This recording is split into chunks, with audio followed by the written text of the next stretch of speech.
What if royalty wasn't about duty but about loot? Behind the velvet thrones and jeweled crowns lies a darker legacy of kings who sold empires for pocket change, sultans who turned nations into storefronts, and emperors who ran their courts like cash registers.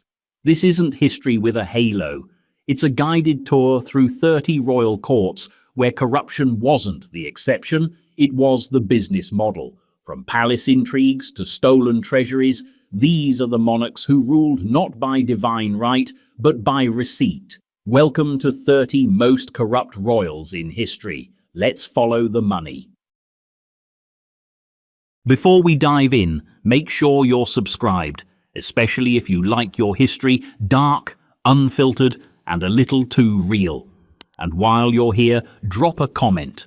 Where in the world are you watching from, and what time is it right now? Midnight rabbit hole, lunchtime escape, we're listening. 1. Leopold II of Belgium. By the late 19th century, Leopold II had mastered a peculiar kind of magic trick, the ability to turn humanitarianism into profit and murder into paperwork. He didn't need to lead armies or pass laws. All he needed was the illusion of benevolence and a country so far away from Belgium that most of his own citizens wouldn't know how to spell it. The Congo Free State wasn't a colony in the traditional sense. It was a personal holding. Not Belgium's, his, as in the private property of King Leopold II. This little arrangement was secured at the 1885 Berlin Conference, where European powers gathered like attendees at a real estate auction for continents they didn't live on. Leopold pitched himself as a reformer, a philanthropist, a man who wanted to civilize Africa with schools and Christianity. What he actually did was lease out vast sections of Congo to private companies, often just shell entities with royal backing, in exchange for tribute and silence. Rubber and ivory were the cash cows. Human lives were the overhead. Villages were given quotas for rubber extraction, and failure to meet them meant brutal punishment. Enforced not by the king himself, of course, but by the force publique. His private army composed largely of African conscripts and white officers. The punishments were systematic, bureaucratized, and always deniable. Every finger severed or family abducted became another line in the ledger of plausible deniability. What's striking isn't just the scale of the atrocities, millions dead, untold suffering, but how early the masks slipped. Even in his own lifetime, Leopold was denounced not just by exiled revolutionaries or later historians, but by his own countrymen, by missionaries, by British diplomats, by African witnesses who risked their lives to speak. The Casement Report, filed in 1904 by British consul Roger Casement, documented horrors so extensive that even the Belgian Parliament, a group not exactly known for its radicalism, was forced to investigate. That same year, the Congo Reform Association was formed to lobby for change. When your business model is so rotten that you accidentally invent modern human rights activism, you've probably gone too far. But here's the real trick. By the time the outrage peaked, Leopold had already cashed out. He'd taken the profits, estimated at hundreds of millions in today's dollars, and turned them into monuments, literally. Parks, museums, and architectural projects across Belgium still bear the aesthetic legacy of the Congo's stolen wealth. He transformed blood into marble and named it Progress. When international pressure finally forced him to hand over the Congo Free State to the Belgian government in 1908, he didn't do it in shame. He did it with the grumbling reluctance of a man giving up his favorite investment property. He died the following year, unloved by his people, ridiculed in satire, but never prosecuted. Statues were still built, plaques were still engraved. A bad king, perhaps, but an excellent real estate speculator. And yet, even as Leopold faded into infamy, another royal was already taking notes on how to run a court like a business empire. Only this one wouldn't need a colony to loot. He'd do it from the comfort of his own throne, by turning politics into profit and his inner circle into a well-oiled racket. 2. Carol II of Romania. Carol II of Romania did not inherit a poor country, but he did inherit a fragile one. Romania in the interwar years was a patchwork kingdom, recently expanded, politically volatile, and economically uncertain. Carol arrived on the throne in 1930 with a playboy reputation, a history of scandals, and a talent for bending institutions around himself. What followed was less a reign and more a decade-long experiment in how to convert a constitutional monarchy into a family business. From the beginning, Carol was not shy about the fact that he wanted money, and lots of it. He had already burned through his allowance as a prince.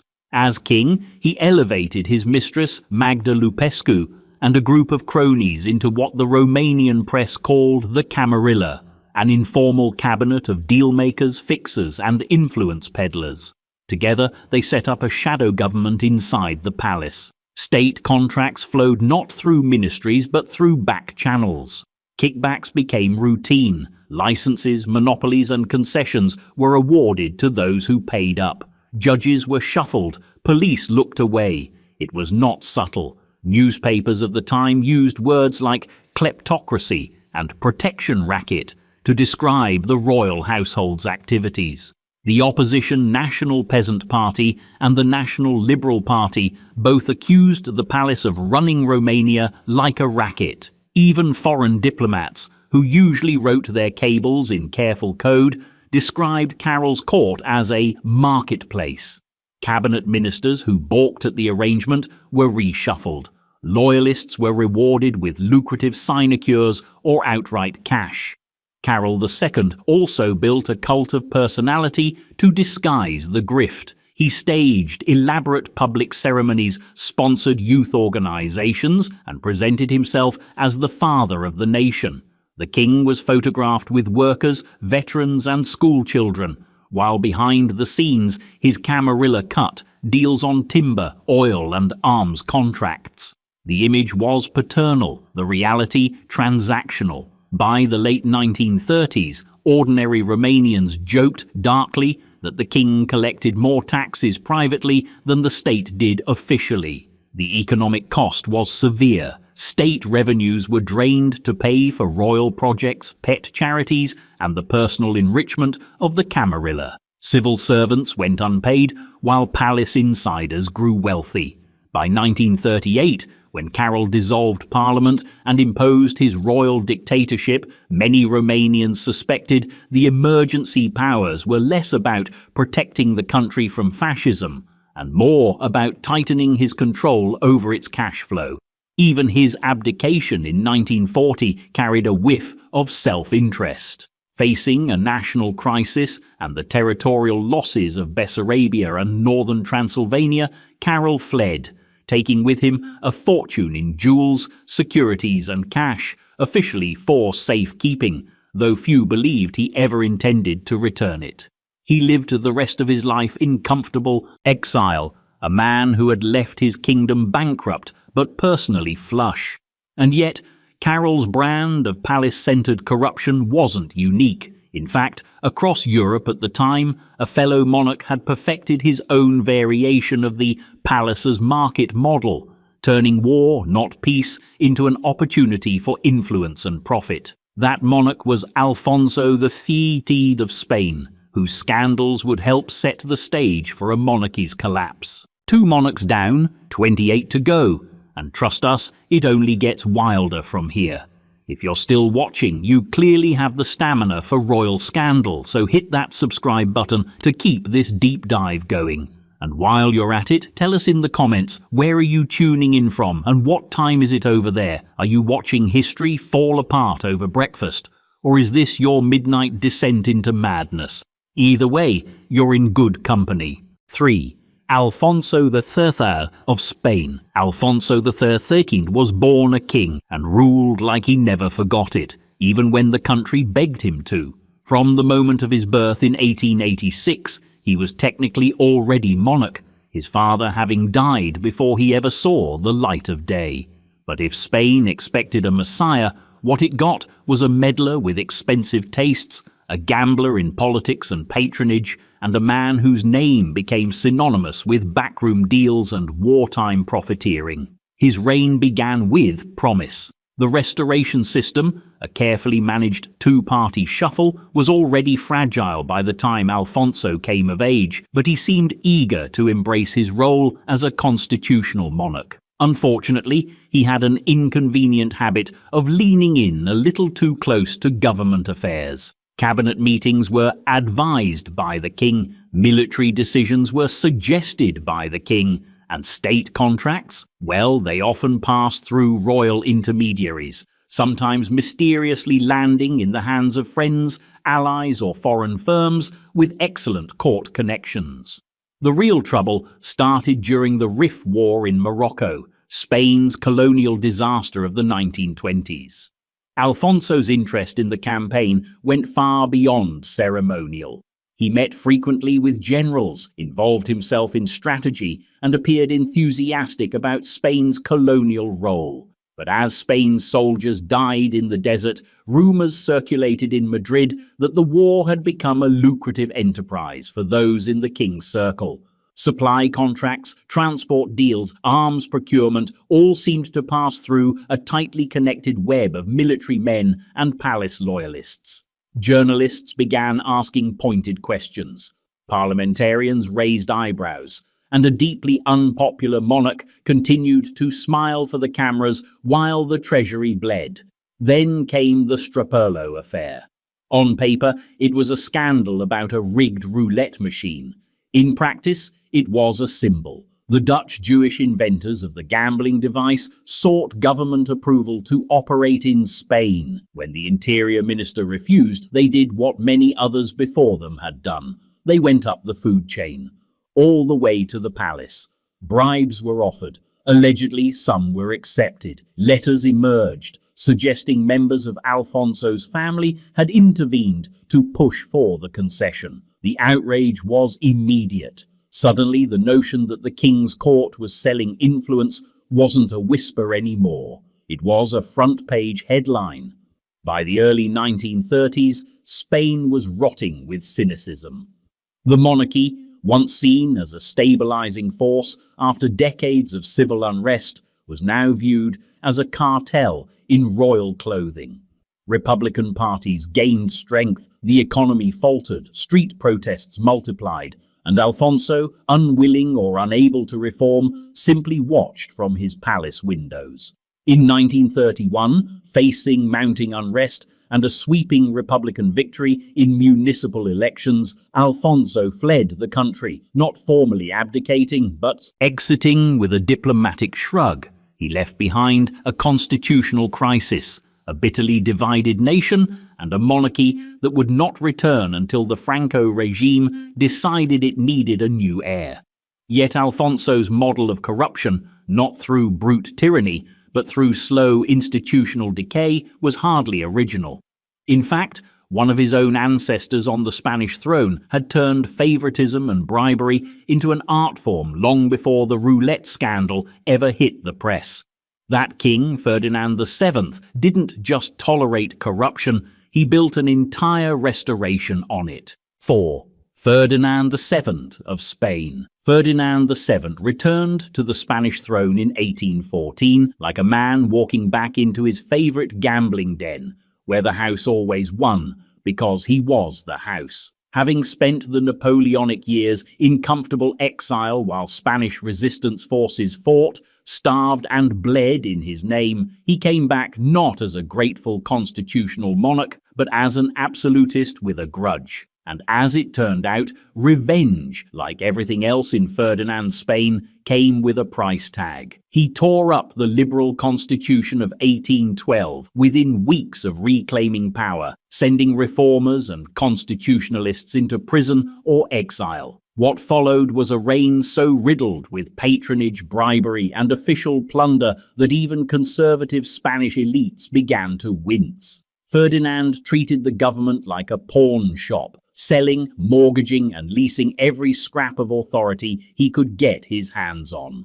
Posts in the civil service weren't earned through exams or merit, but auctioned to the highest bidder, with the understanding that the buyer would recoup the investment through fees, bribes, or extortion. Customs offices, legal appointments, military ranks, all available for the right price. Contemporaries didn't have to whisper about it. They wrote about it.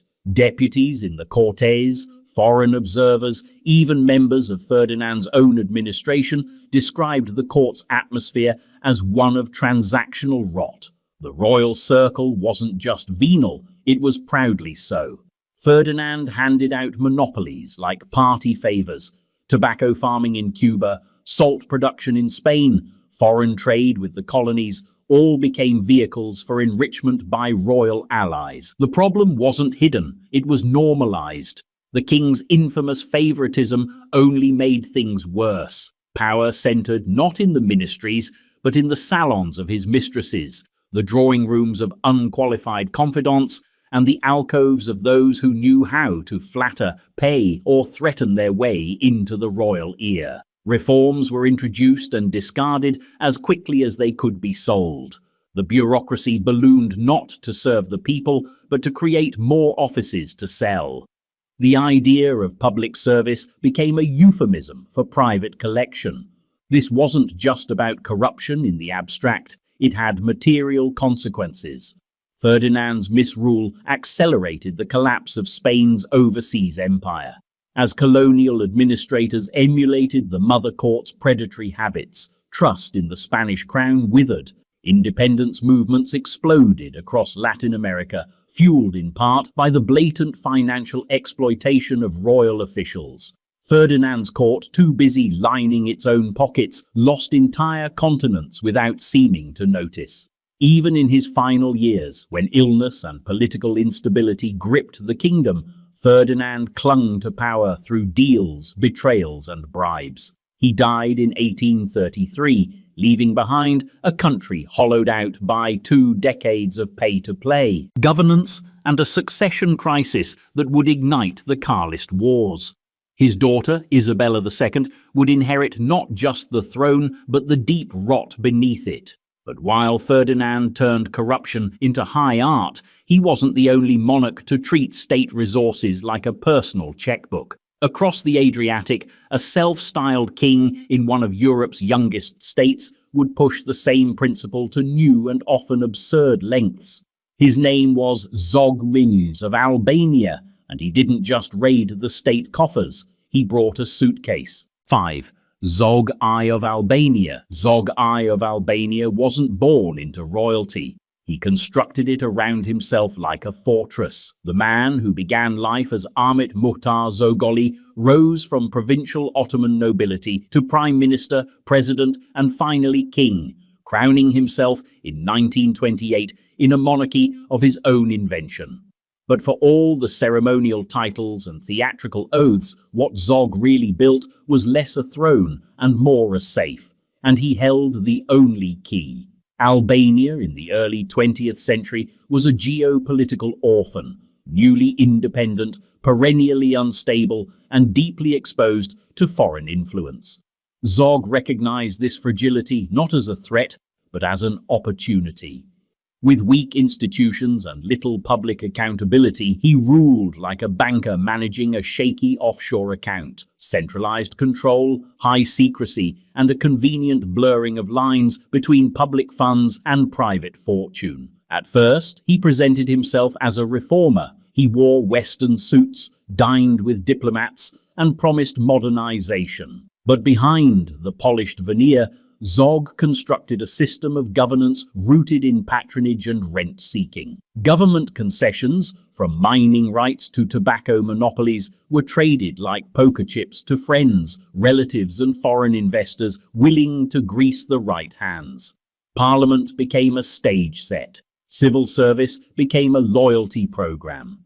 Every economic opening in the state was a door that led somehow to Zog's inner circle. The press, to the extent it existed, was kept on a short leash. Journalists who criticized the regime were harassed or exiled. Ministers who asked too many questions were reshuffled or retired. State budgets were opaque and frequently massaged. Foreign loans, most notably from Italy, came with little oversight, but plenty of side deals. The money flowed into infrastructure, yes, but also into the royal court's lifestyle. Lavish receptions, gilded furniture, and a personal security apparatus so large that at one point Zog had more bodyguards than active duty soldiers.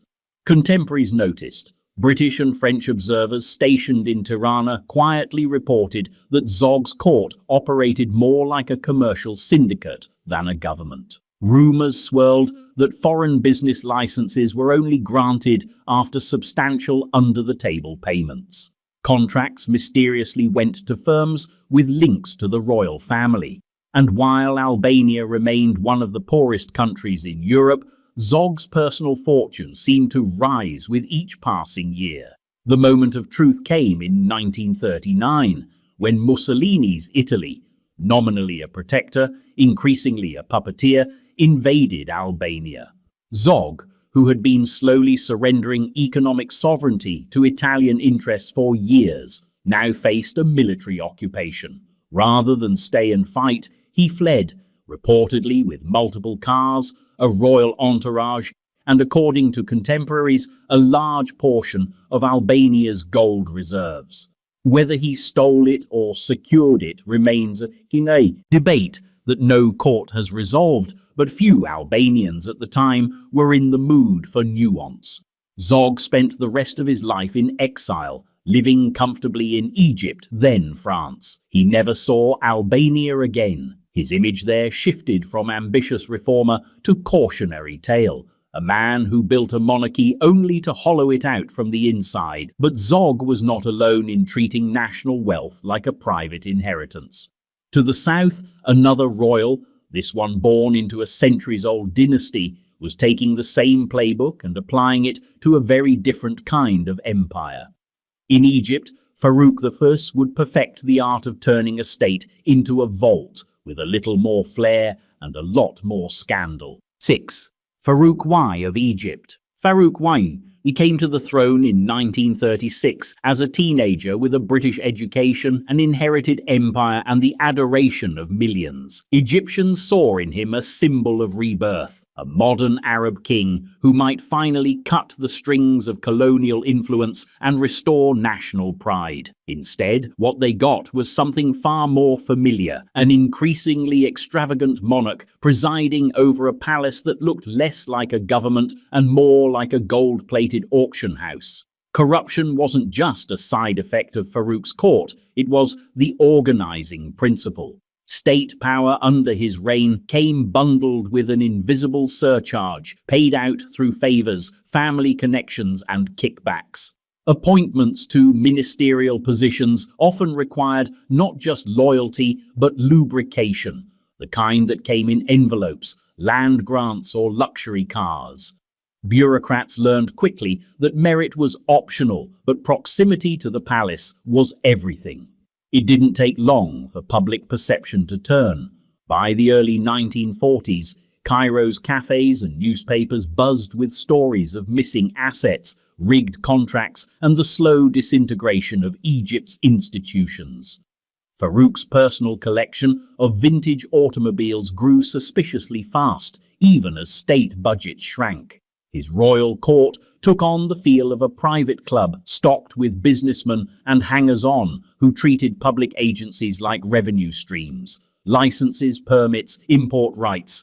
Everything had a price, and the cash rarely made it into official ledgers. Among the most persistent rumors was that Farouk had a particular fondness for acquiring rare coins, antiquities, and artwork, not through museums or auctions, but often directly from state collections or private owners, under circumstances that were at best murky. Stories circulated of items simply vanishing from public institutions and later surfacing in the king's private vaults. Whether these accounts were exaggerated or entirely accurate, the public perception stuck. Egypt had a monarch who governed like a collector, hoarding treasures while his country struggled to modernize.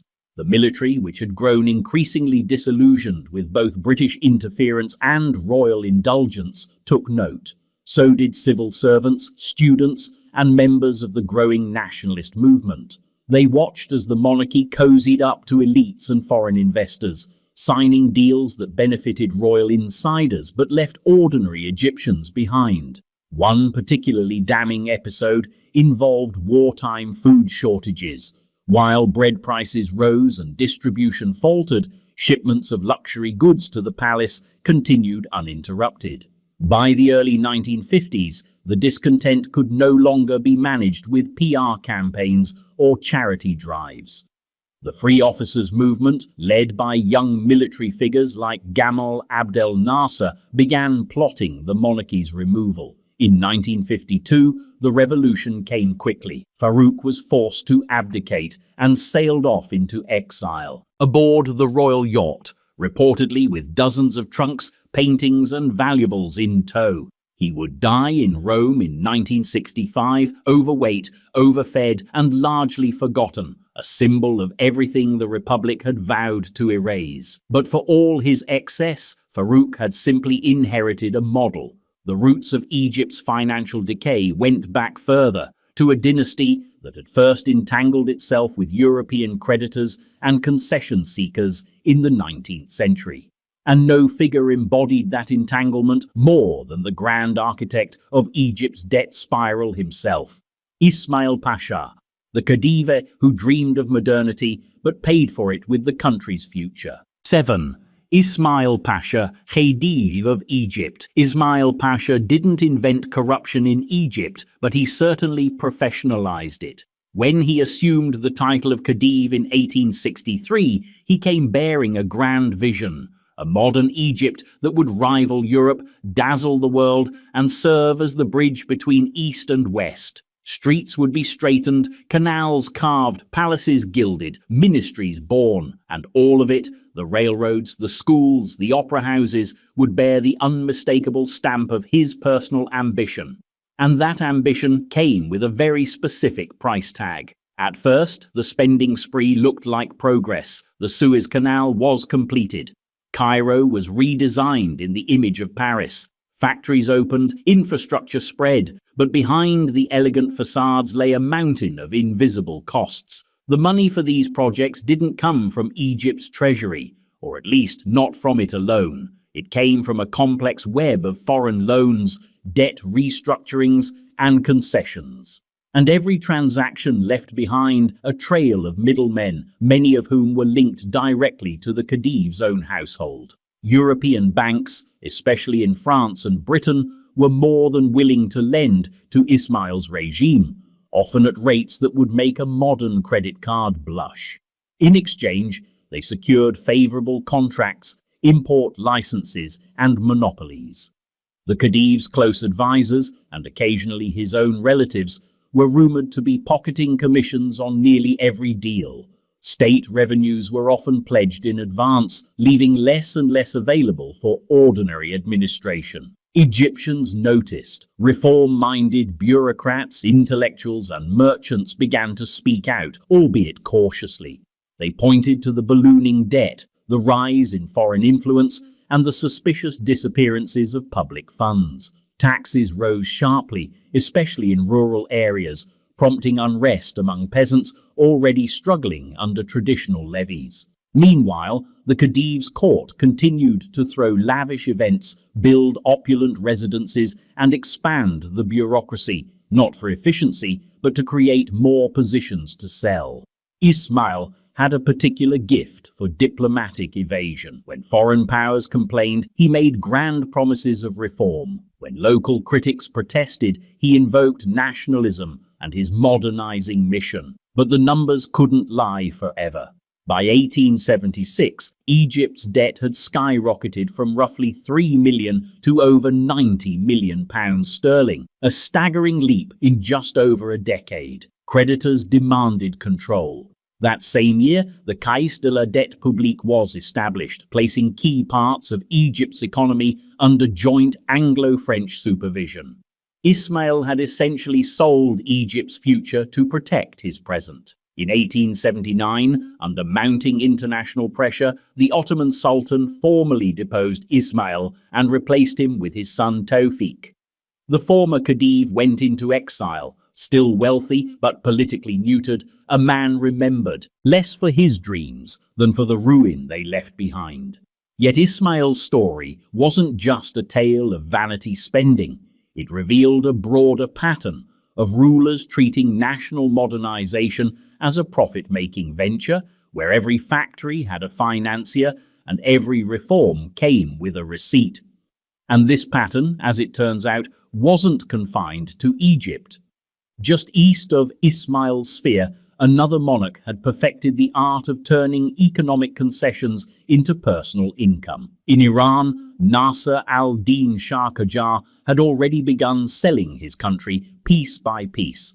One monopoly, one foreign lease, one scandal at a time. 8. Nasser al-Din Shah Qajar of Iran. Nasser al-Din Shah ruled Qajar Iran for nearly half a century, from 1848 to 1896, an impressive tenure if you measure success by duration alone. But if you ask the merchants of Tehran, the clerics of Qom, or the constitutionalists who would later rise in open revolt, the real legacy of his reign was something else entirely: the systematic liquidation of Iran's economic sovereignty, not through war or invasion, but through contracts, concessions and favors, most of them signed behind closed doors, with a suspicious number of signatures returning to the royal household. From the outside, Nasser al-Din Shah projected the image of a modernizing ruler. He traveled to Europe multiple times, met with monarchs, and was fascinated by photography, railways, and telegraphs. But modernization in his hands functioned less as national reform and more as an opportunity for personal enrichment.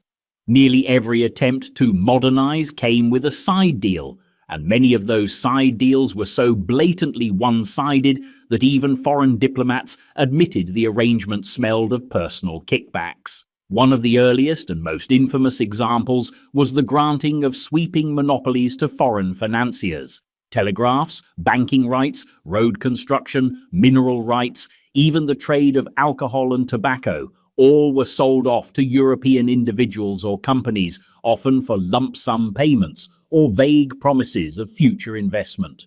These concessions weren't the result of competitive bidding or public planning. They were quiet deals, sometimes arranged through intermediaries that funneled wealth and leverage out of Iran and into foreign hands and palace pockets. The tobacco concession of 1890 was the scandal that finally broke the spell. Nasser al-Din Shah granted exclusive rights over the production, sale and export of tobacco to a British company, essentially privatizing the entire industry in favor of one foreign entity, and doing so without consultation. Tobacco was a major part of Iran's economy, touching merchants, farmers and consumers across all classes.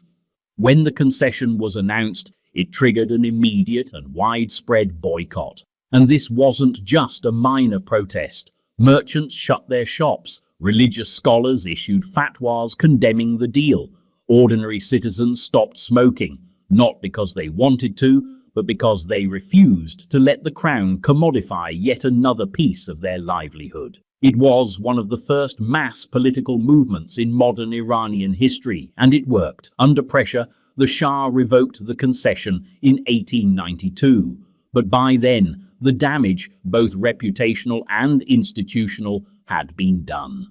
Critics of the court weren't limited to radicals. Even conservative voices began to question the wisdom of a monarch who seemed more interested in selling Iran than governing it. Behind the palace walls, Nasser al-Din Shah remained, insulated, surrounded by flattery and tribute. But on the streets, he became a symbol, not of strength, but of a country up for sale. When he was eventually assassinated in 1896 by a disillusioned follower of the new constitutionalist movement, his death shocked the court, but not the country. Many Iranians had already written him off as a monarch who had bartered away their future in exchange for short-term prestige and private profit. And yet, the selling didn't stop with him. His successor, Mozaffar al-Din Shah, inherited more than a throne. He inherited the habit, and as Iran's economic situation worsened, so too did the scale of the concessions, the brazenness of the deals, and the public's appetite for revolution. 9. Mozaffar al-Din Shah Qajar of Iran. If Nasir al-Din Shah sold the country one concession at a time, his son Mozaffar al-Din Shah picked up the habit and industrialized it.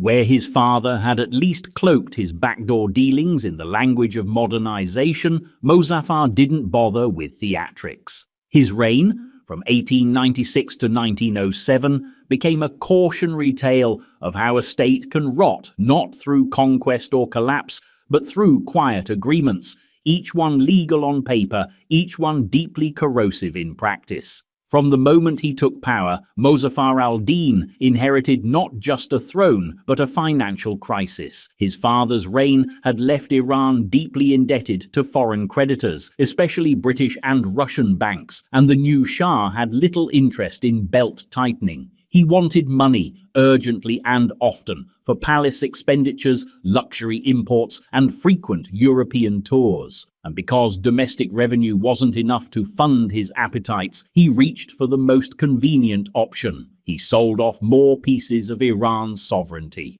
One of the earliest signs of trouble came with the infamous Darcy oil concession in 1901.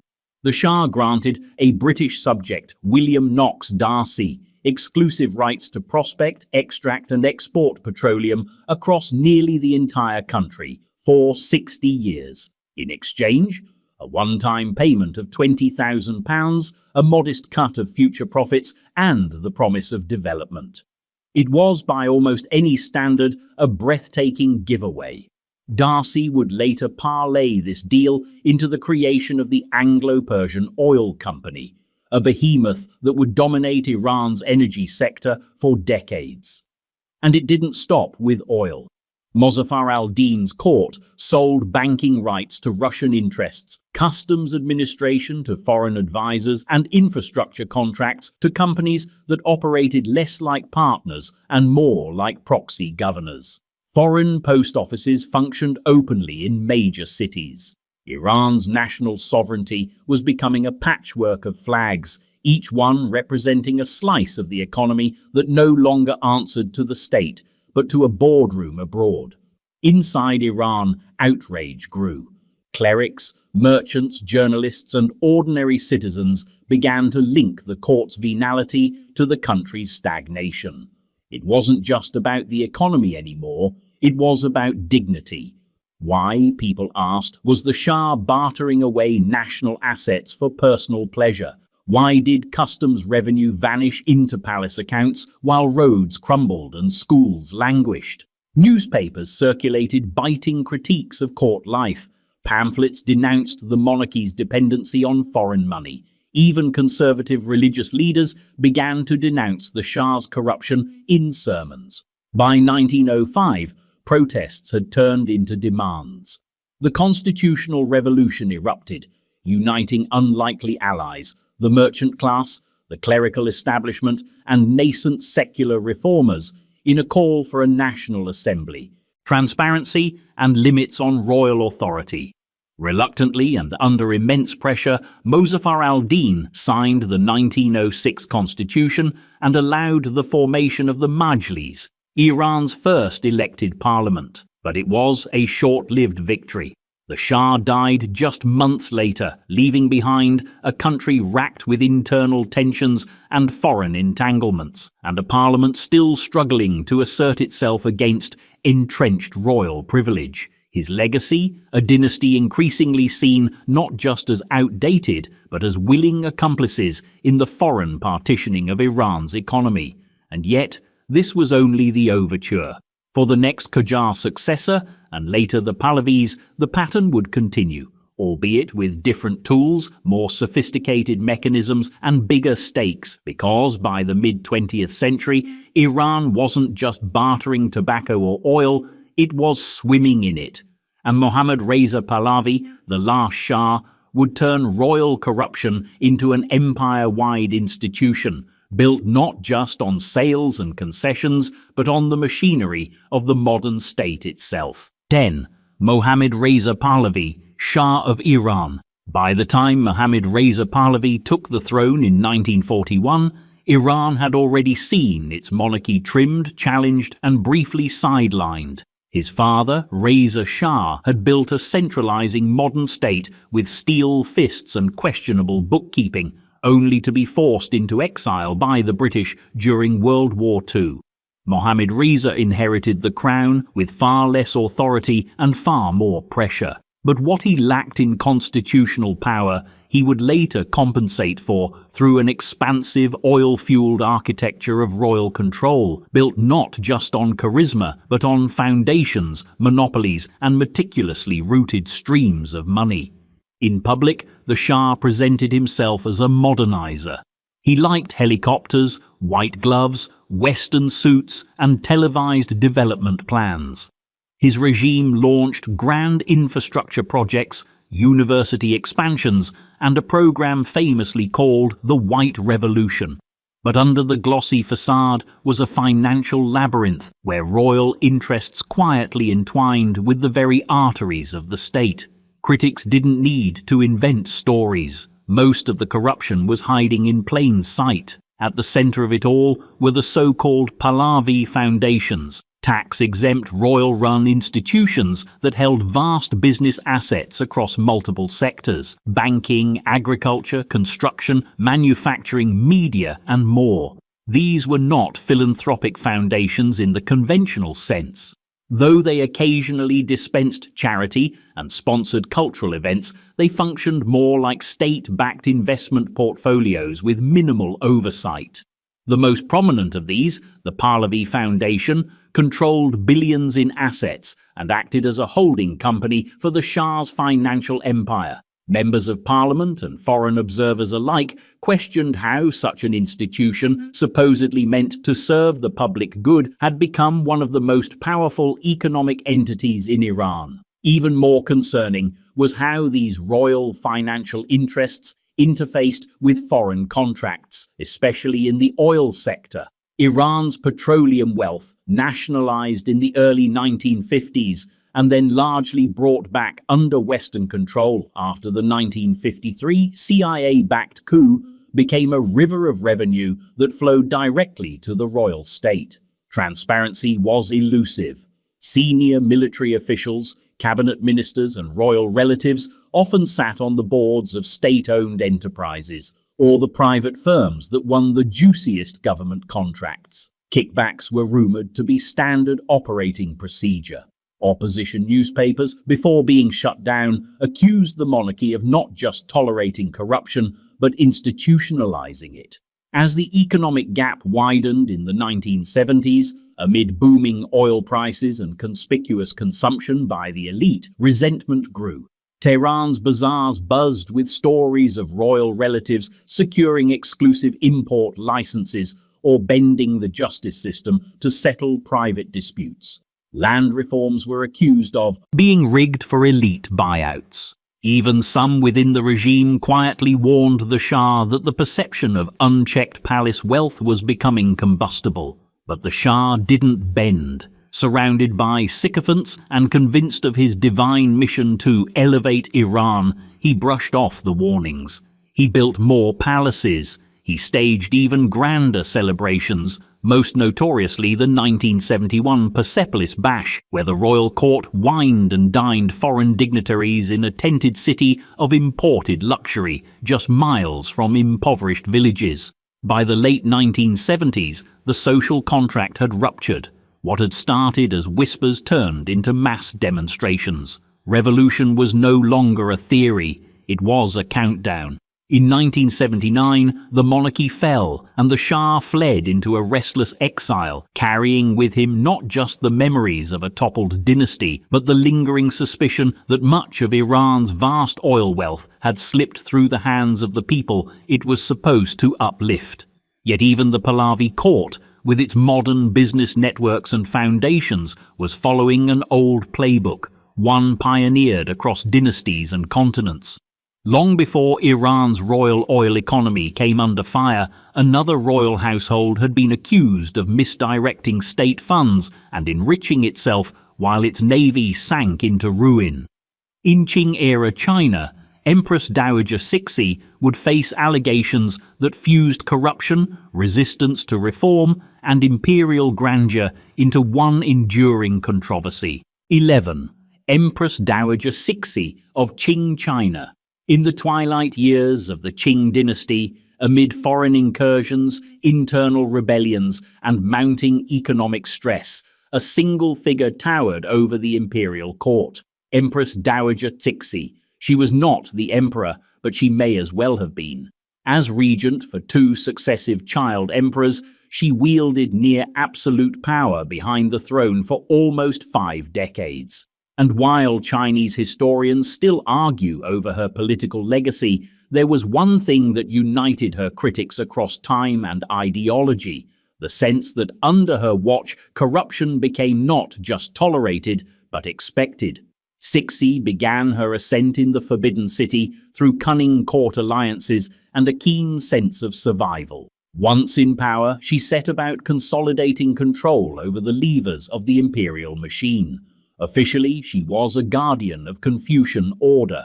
Unofficially, she presided over one of the most nepotistic and graft-ridden bureaucracies in Chinese history. The problem wasn't simply that corruption existed, that had always been a feature of dynastic rule, but that under her regency it seemed to flourish at the very top. A common thread in contemporary criticisms, particularly from reform-minded officials, was the Empress Dowager's failure or refusal to rein in financial abuse within the court. Positions in the civil service, especially at the provincial level, could be bought for a price. These offices often came with unofficial rights to extract wealth from the local population, usually through bribes, kickbacks, and manipulated tax assessments. Reformers sent memos. Some resigned in protest. Others were quietly removed or ignored. One of the most enduring allegations involved the misappropriation of naval funds. In the 1880s, the Qing dynasty attempted to rebuild its naval power to counter growing foreign threats, particularly from Japan. The Beiyang fleet, in theory, was to become a modern force capable of defending China's coastlines. But according to multiple contemporaneous sources, funds earmarked for shipbuilding, ammunition, and training were diverted or siphoned off through inflated contracts and phantom expenditures. Rumors circulated, never officially confirmed but widely believed, that Cixi had repurposed a substantial portion of the naval budget to renovate and expand the Summer Palace, her personal retreat north of Beijing.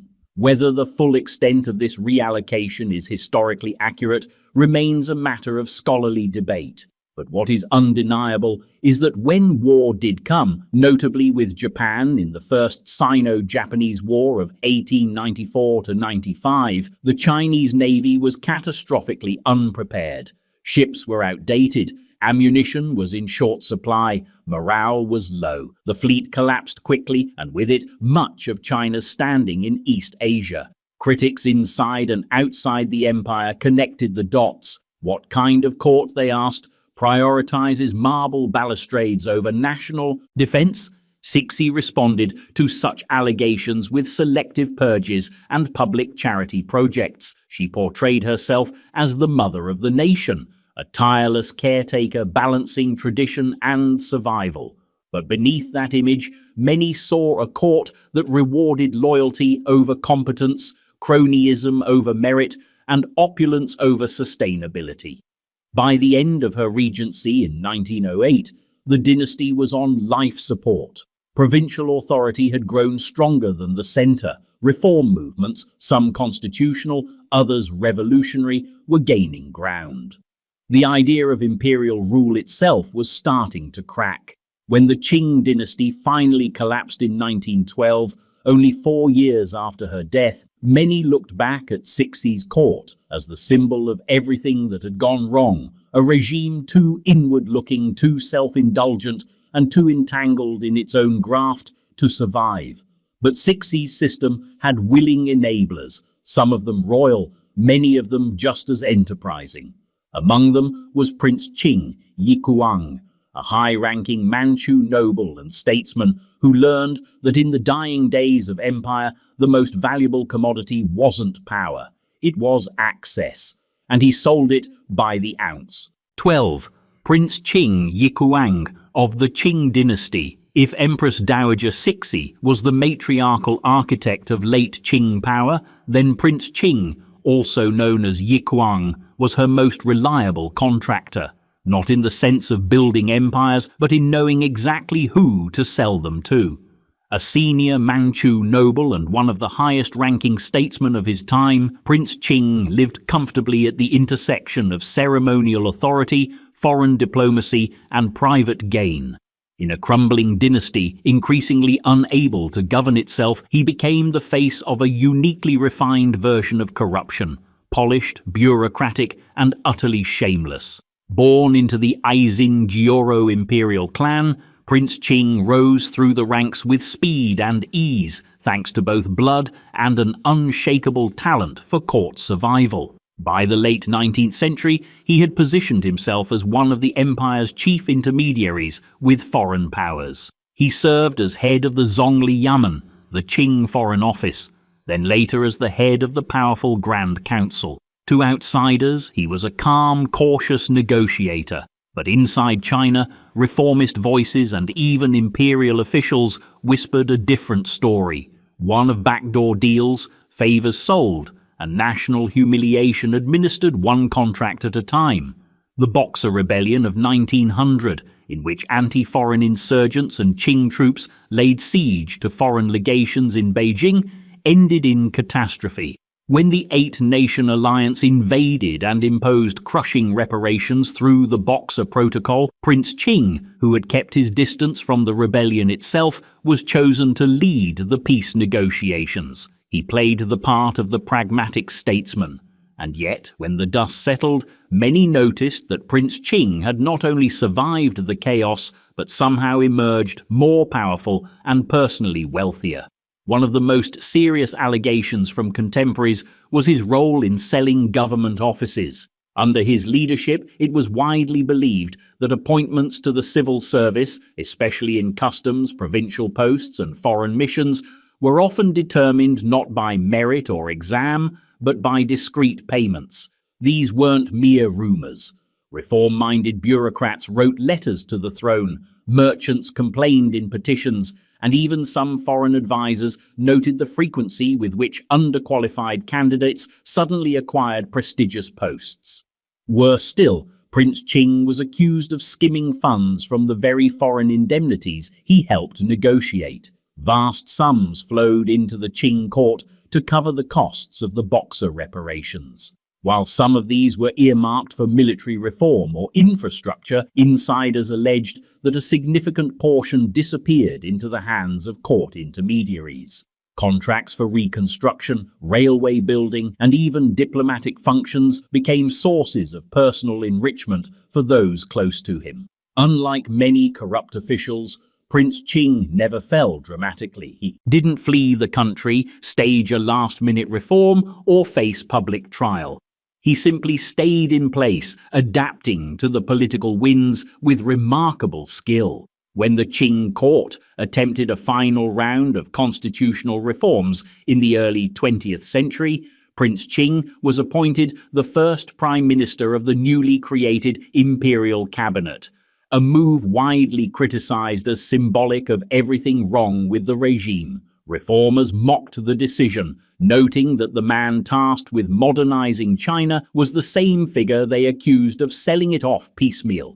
After the fall of the Qing dynasty in 1912, Prince Qing quietly faded into political obscurity, dying in 1917 without scandal or ceremony.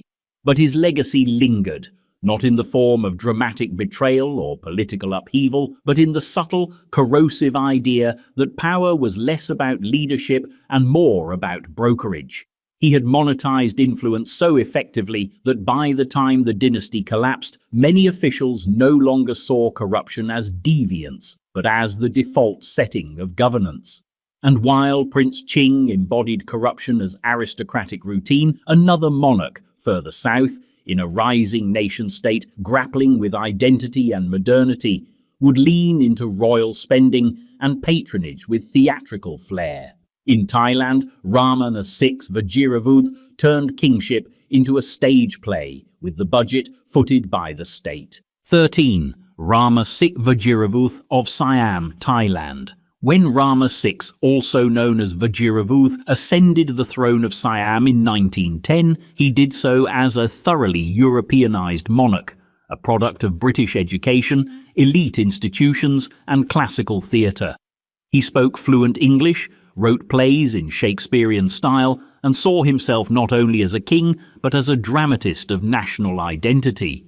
Unfortunately for Siam's treasury, he also acted like a producer with unlimited credit, casting himself in every leading role and using state funds to finance the performance. Rama VI didn't inherit a broke kingdom. His father, King Chulalongkorn, Rama V, had initiated major reforms, centralizing the state, modernizing institutions, and keeping the colonial powers of Britain and France at bay through diplomatic agility. But his son approached modernization through a different lens, cultural nationalism laced with expensive symbolism and lavish spending. If Chulalongkorn had been the architect of administrative reform, Vajiravath was the interior decorator, convinced that a stronger national identity could be built from costumes, slogans, and grand gestures, no matter the price tag. His court quickly gained a reputation for eccentric extravagance. Royal projects multiplied, monuments, state pageants, and theatrical productions, many written by the king himself, consumed disproportionate amounts of public money. He founded the Wild Tiger Corps, a paramilitary organization styled more like a personal militia meets Boy Scout troop than a professional force. Its headquarters were luxurious, its uniforms custom-made, and its loyalty explicitly tied to the king. Critics in the press, parliament, and even within the bureaucracy saw it as a vanity project funded through public coffers. But it wasn't just pageantry. Behind the culture campaigns was a sprawling network of royal favoritism. Court appointments became increasingly political and personal. Promotions often bypassed experienced civil servants in favor of loyalists, flatterers, or theatrical collaborators. Budgets ballooned in the royal household while funding for ministries lagged. Government officials, particularly in the finance and audit departments, quietly voiced concerns about unsustainable spending and unaccounted funds. Rama VI's generous patronage also extended to those within his social circle. Close associates were granted prestigious posts and lucrative concessions despite having minimal qualifications. Economic decisions, from infrastructure contracts to trade licenses, increasingly revolved around personal access to the throne. This climate of favoritism, coupled with a lack of institutional oversight, eroded confidence in both the monarchy and the government's fiscal discipline. Outside the palace walls, ordinary citizens began to feel the pinch. Tax burdens increased and economic stagnation crept in. The press, which had enjoyed a degree of freedom in the earlier reign, became more vocal and, in response, more targeted by censorship. Editorials questioned why so much was spent on plays and palaces while schools and hospitals struggled. The image of a king of the people began to fracture under the weight of theatrical excess and mounting deficits. By the 1920s, the disconnect was clear.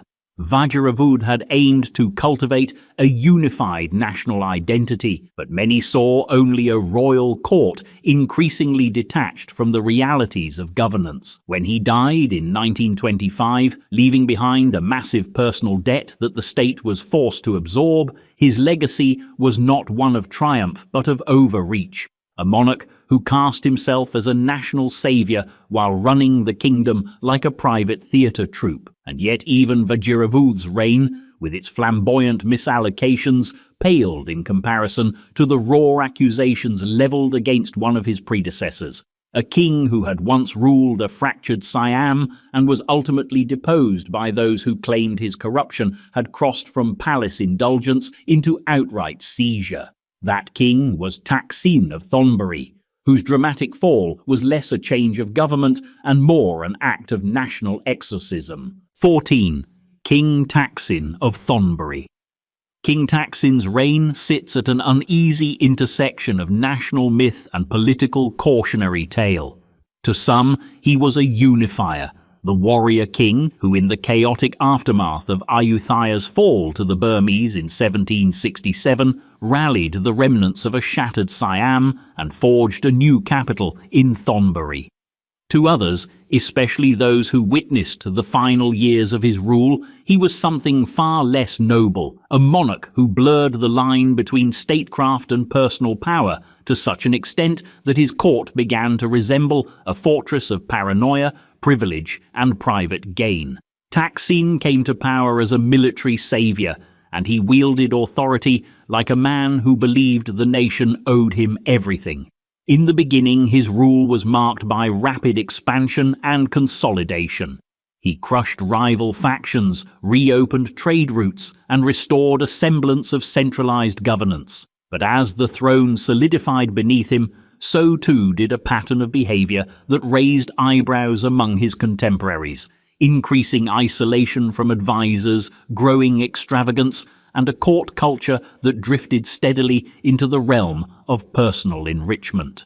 Contemporary chronicles, particularly those compiled by the eventual victors, speak of a king who became increasingly erratic, surrounding himself with sycophants while punishing critics and rivals. But behind the political purges and spiritual eccentricities lay a quieter, more systemic rot, the alleged seizure of land, wealth, and property under royal pretexts. Merchants and officials reportedly had their assets confiscated under vague charges or sudden royal decrees. Trade privileges were redistributed, not through institutions, but through personal favor. Royal projects absorbed vast resources, often with little transparency or return. Revenue collection under Taksin became a particularly contentious issue. His rapid military campaigns and palace expenses demanded constant funding, and it is said that tax collectors operated with extraordinary leeway. Accusations emerged that officials loyal to the crown were exploiting the system to enrich themselves, seizing property, demanding bribes, or inventing debts, all under the vague protection of royal authority. Whether Taksin directly orchestrated these policies or simply allowed them to fester remains debated, but the effect was the same. Resentment simmered across social classes. Perhaps most damning were the murmurs that Taksin began to treat state wealth as indistinguishable from his own. Royal treasuries, temple donations, military spoils, all seemed to flow into a palace whose doors were increasingly closed to audit or scrutiny. The king's spiritual declarations in his final years, some interpreted as claims to divinity, only amplified the concerns. To many, it seemed that Taksin no longer saw himself as a servant of the realm, but as its living embodiment, entitled to rule not just the people, but everything they owned. In 1782, the tension reached a breaking point. A coup, led by one of his own top generals, Chow Phraya Chakri, later Rama Wuan, overthrew Taksin. Official justifications pointed to madness, misrule, and corruption. The new regime swiftly moved to delegitimize his legacy, executing him and rewriting the narrative. Yet, the speed and severity of his downfall suggest that public discontent ran deeper than mere palace intrigue. His fall was not just a shift in dynasties, it was a judgment on a model of kingship that treated power as property. And while Taksin's story ended in dramatic reversal, his brand of royal extraction would reappear elsewhere, this time dressed in imperial robes and financed by a European power. In the heart of Africa, a ruler crowned by himself as emperor would turn state corruption into a performance so theatrical and grotesque that even his foreign patrons winced.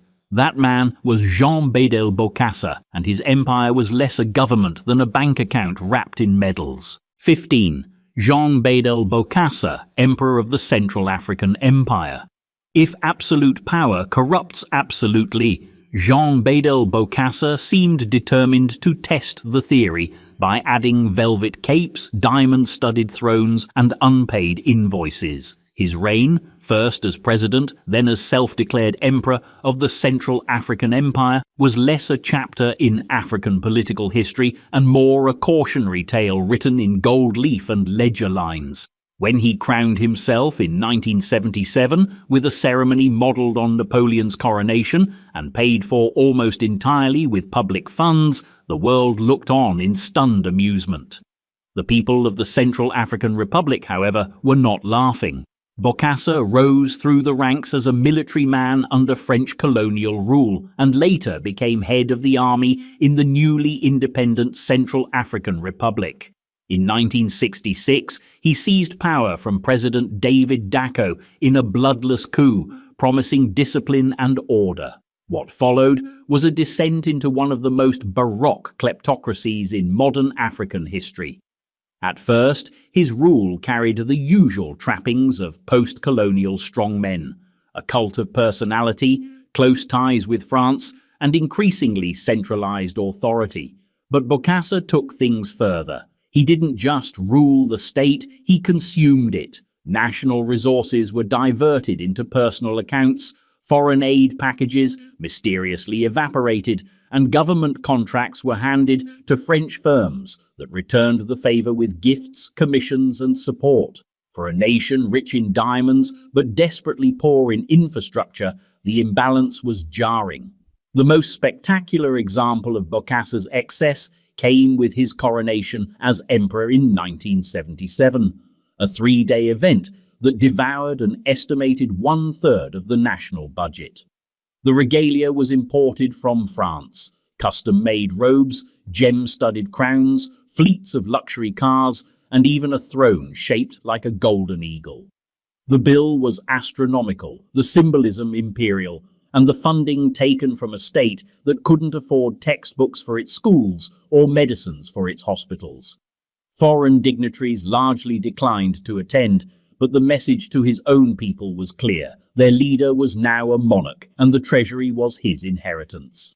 Behind the theatrical absurdity, the corruption was systematic. Bokassa's control over the country's diamond trade was near total. Mines were either nationalized or handed to foreign firms, with generous cuts reserved for the palace. State revenues flowed through shadowy accounts, while ministers were shuffled, silenced, or co-opted into the system.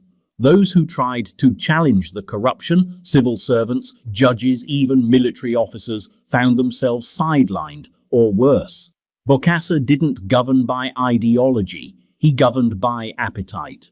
Despite widespread domestic discontent, his regime remained propped up for years by foreign allies, most notably France, which viewed him as a strategic partner in Francophone Africa, but even that alliance had limits. In 1979, after years of scandal, repression, and economic collapse, the French government withdrew support. In a swift operation known as Barracuda, French paratroopers flew in and removed him while he was out of the country, restoring his predecessor, David Dacko, to power.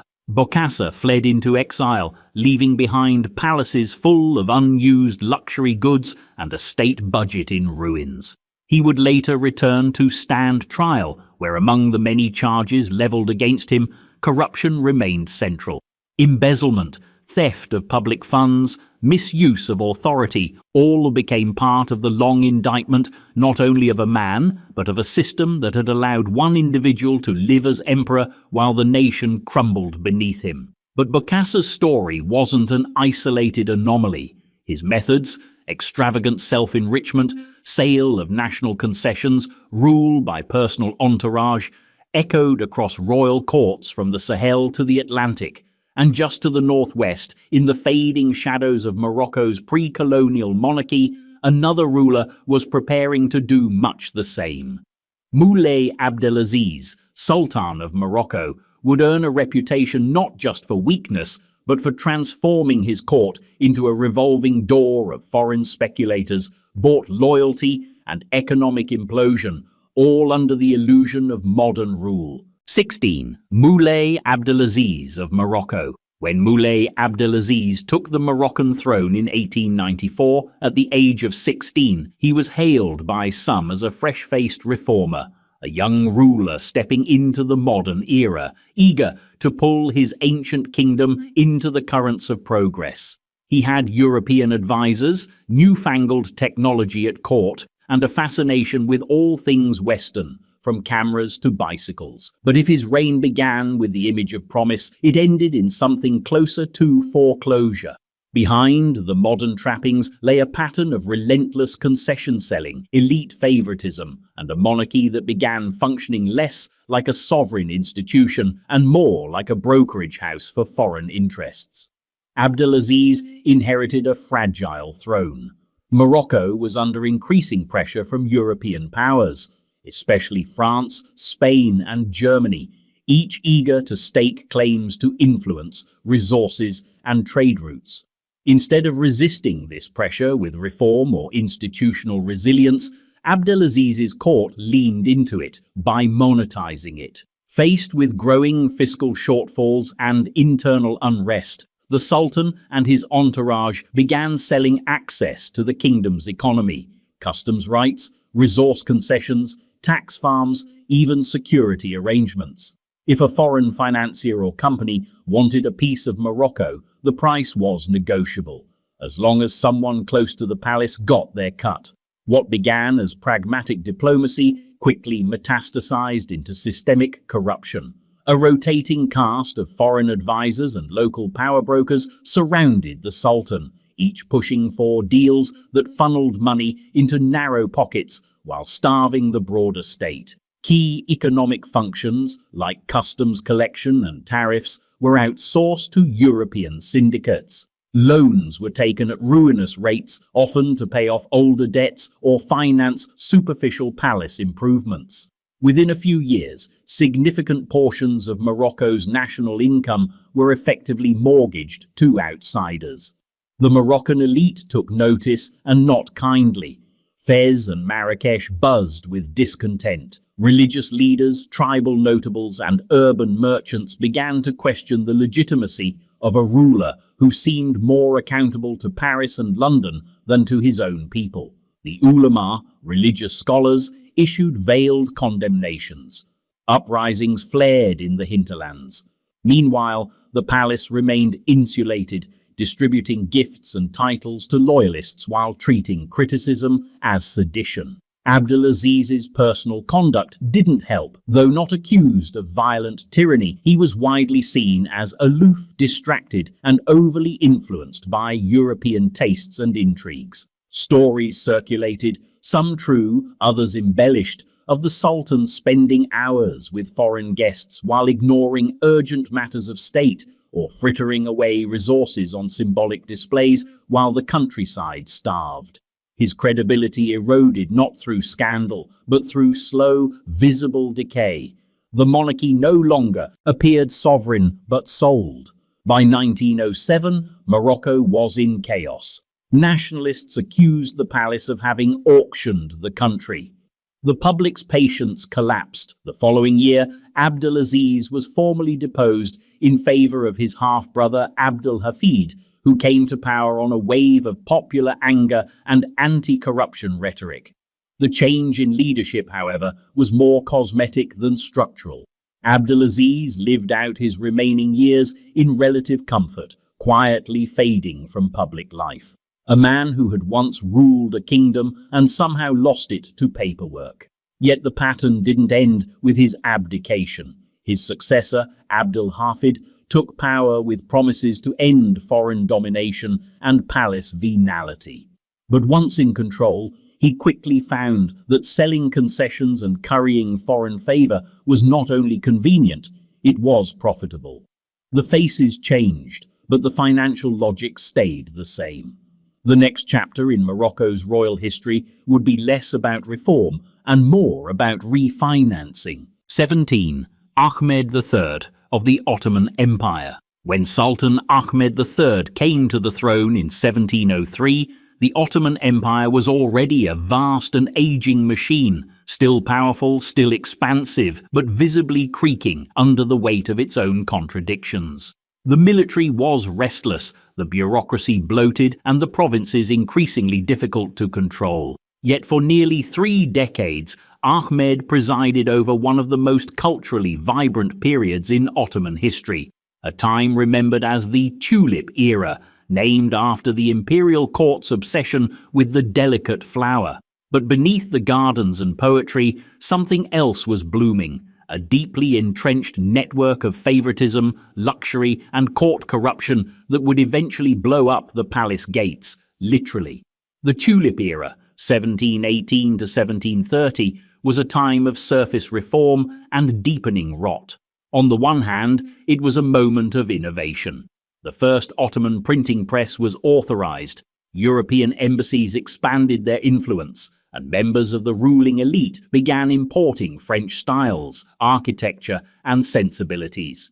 On the other hand, the cost of this gilded modernization fell squarely on the people, not through transparent governance or development, but through the invisible siphons of court privilege. Under Ahmed III, the Ottoman bureaucracy became a series of toll booths for anyone hoping to move goods, gain office, or receive justice. Civil and military posts were routinely sold to the highest bidder, often with the understanding that the buyer would recoup their investment through bribes, extortion, or creative taxation. The mechanisms of graft weren't crude. They were refined, ritualized, and woven into the fabric of administration. To be appointed Qadi, judge, or mutaselim, tax collector, didn't just mean serving the empire, it meant buying a license to extract value from the population. Ahmed himself was not a tyrant in the traditional sense. He was urbane, cultured, and surrounded by poets, scholars, and architects. But he was also detached from the economic burden his court imposed.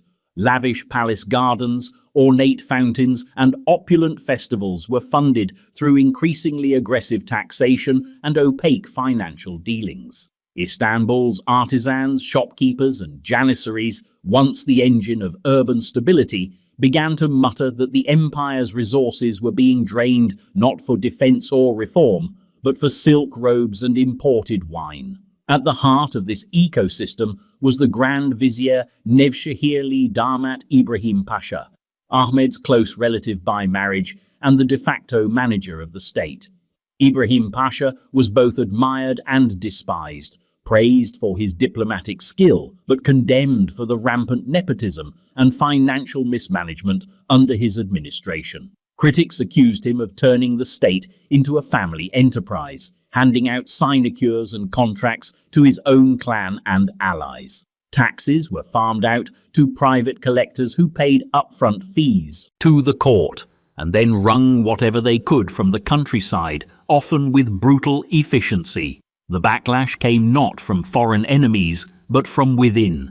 In 1730, a revolt led by a former janissary named Patrona Halil swept through the capital. The rebels denounced the court's corruption, its European tastes, and the extravagant spending that had become synonymous with the Tulip Era. Ahmed III was forced to abdicate. Ibrahim Pasha was executed. The grand festivals stopped, the tulips were trampled, and yet the problem hadn't been tulips. It had been the way the court treated governance as theatre, where loyalty was bought, not earned, and public money was used to stage the illusion of prosperity. A change in sultans didn't fix that. The same system, the same temptations, the same courtly indulgences, they remained.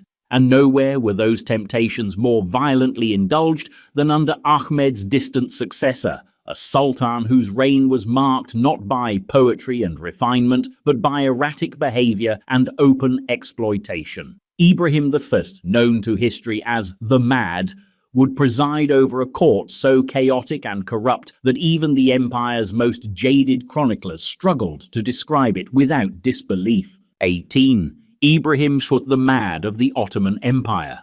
The story of Ibrahim I, the 18th Ottoman Sultan, is often told as a tragedy of mental instability and palace intrigue.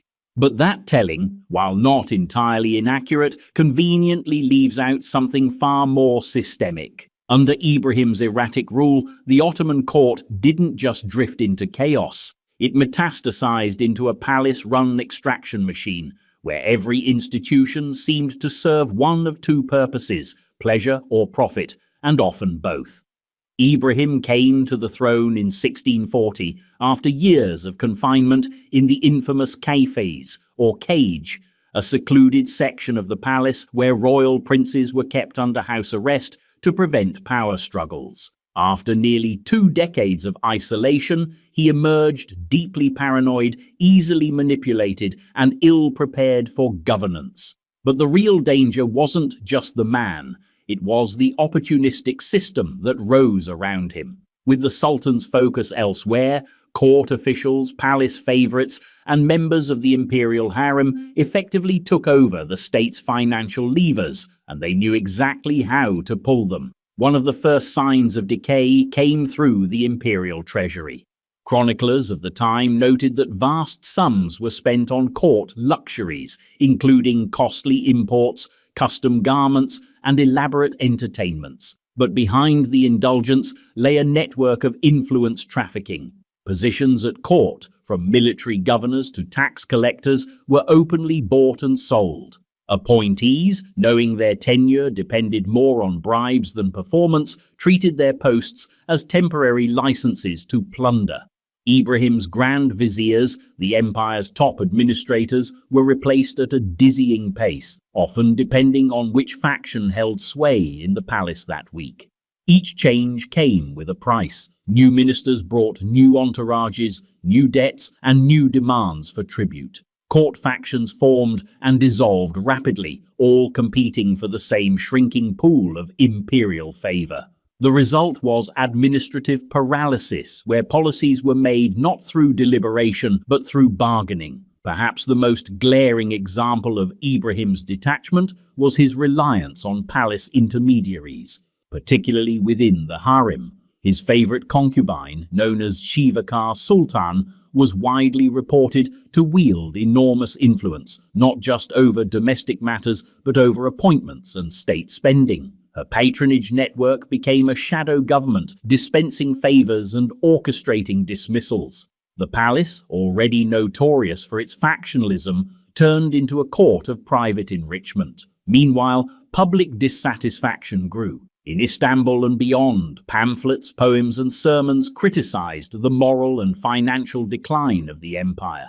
The Janissaries, once elite soldiers and now increasingly politicized, openly complained about unpaid wages and corrupt commanders. Merchants and provincial governors sent letters to the capital protesting arbitrary taxes, the auctioning of judicial posts, and the collapse of lawful administration. But no serious reform came. The machinery of the empire had been co-opted, and the man at the top seemed both unable and unwilling to stop it. By 1648, patience had run out. A coup, backed by senior military officials and religious leaders, deposed Ibrahim. He was imprisoned and later executed.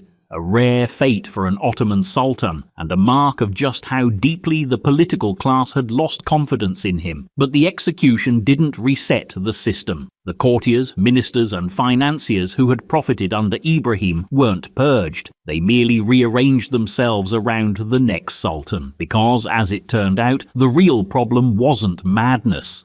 It was the normalization of corruption under the guise of royal privilege, and that normalization would continue under yet another Ottoman ruler whose name would come to be associated not with insanity, but with the economic unraveling of the empire itself. Abdulaziz, reigning 2 centuries later, would bring the imperial treasury to its knees, not through war, but through contracts, loans, and a palace that never stopped spending. 19. Abdulaziz of the Ottoman Empire. When Abdulaziz ascended the Ottoman throne in 1861, the empire was deep in the middle of the Tanzimat reforms. a sweeping, decades-long attempt to modernize the Ottoman state and avoid becoming Europe's next colonial casualty. Reforms were meant to clean up governance, rationalize taxation, streamline administration. But under Abdulaziz, the modernization dream took a sharp detour, one lined with expensive railroads, overpriced warships, and ballooning debts, most of which conveniently enriched the palace and a tightly connected circle of contractors, financiers, and favorites.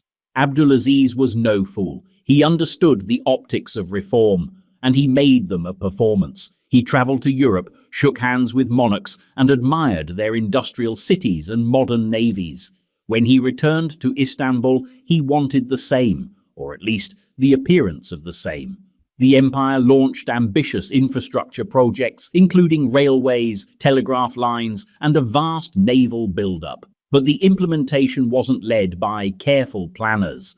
It was orchestrated by those who saw opportunity in imperial aspiration and a monarch eager to make a mark. The results were spectacular and spectacularly expensive. The Ottoman navy became the third largest in the world, its docks filled with ironclads and steam-powered warships. The cost of this naval expansion alone consumed vast sums, much of it borrowed from European banks. Deals were often sealed through personal relationships, without competitive bidding or budgetary oversight. Ministers close to the Sultan funneled contracts to foreign suppliers, many of whom padded costs generously. Allegations of inflated invoices and consulting fees, the polite 19th century term for kickbacks, were rampant.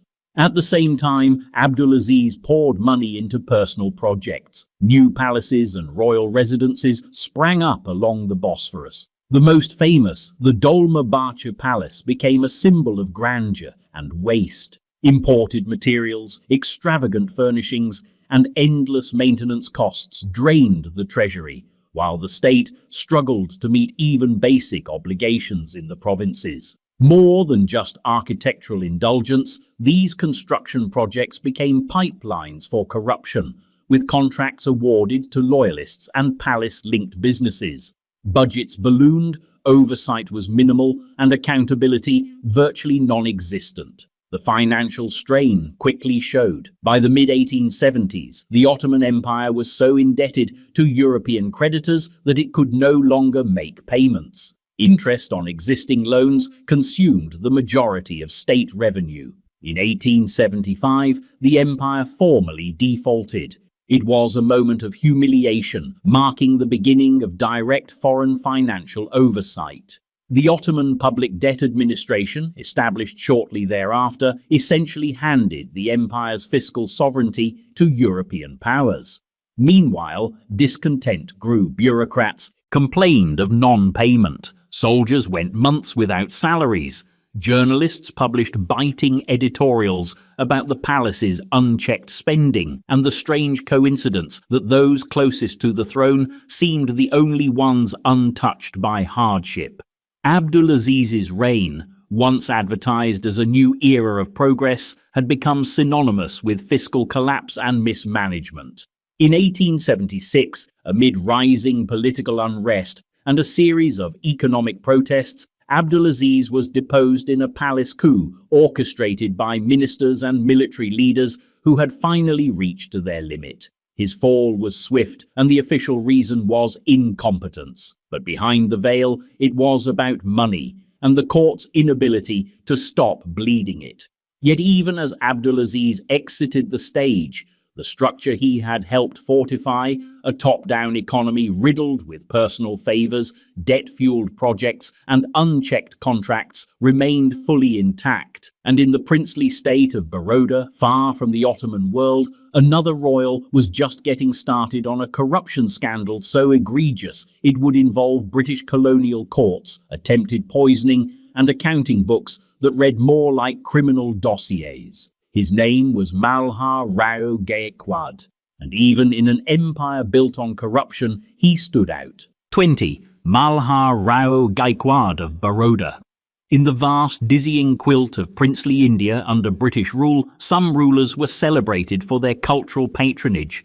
others for administrative skill, and a few, like Malhar Rao Gaekwad of Baroda, became infamous for turning governance into something closer to a crime syndicate.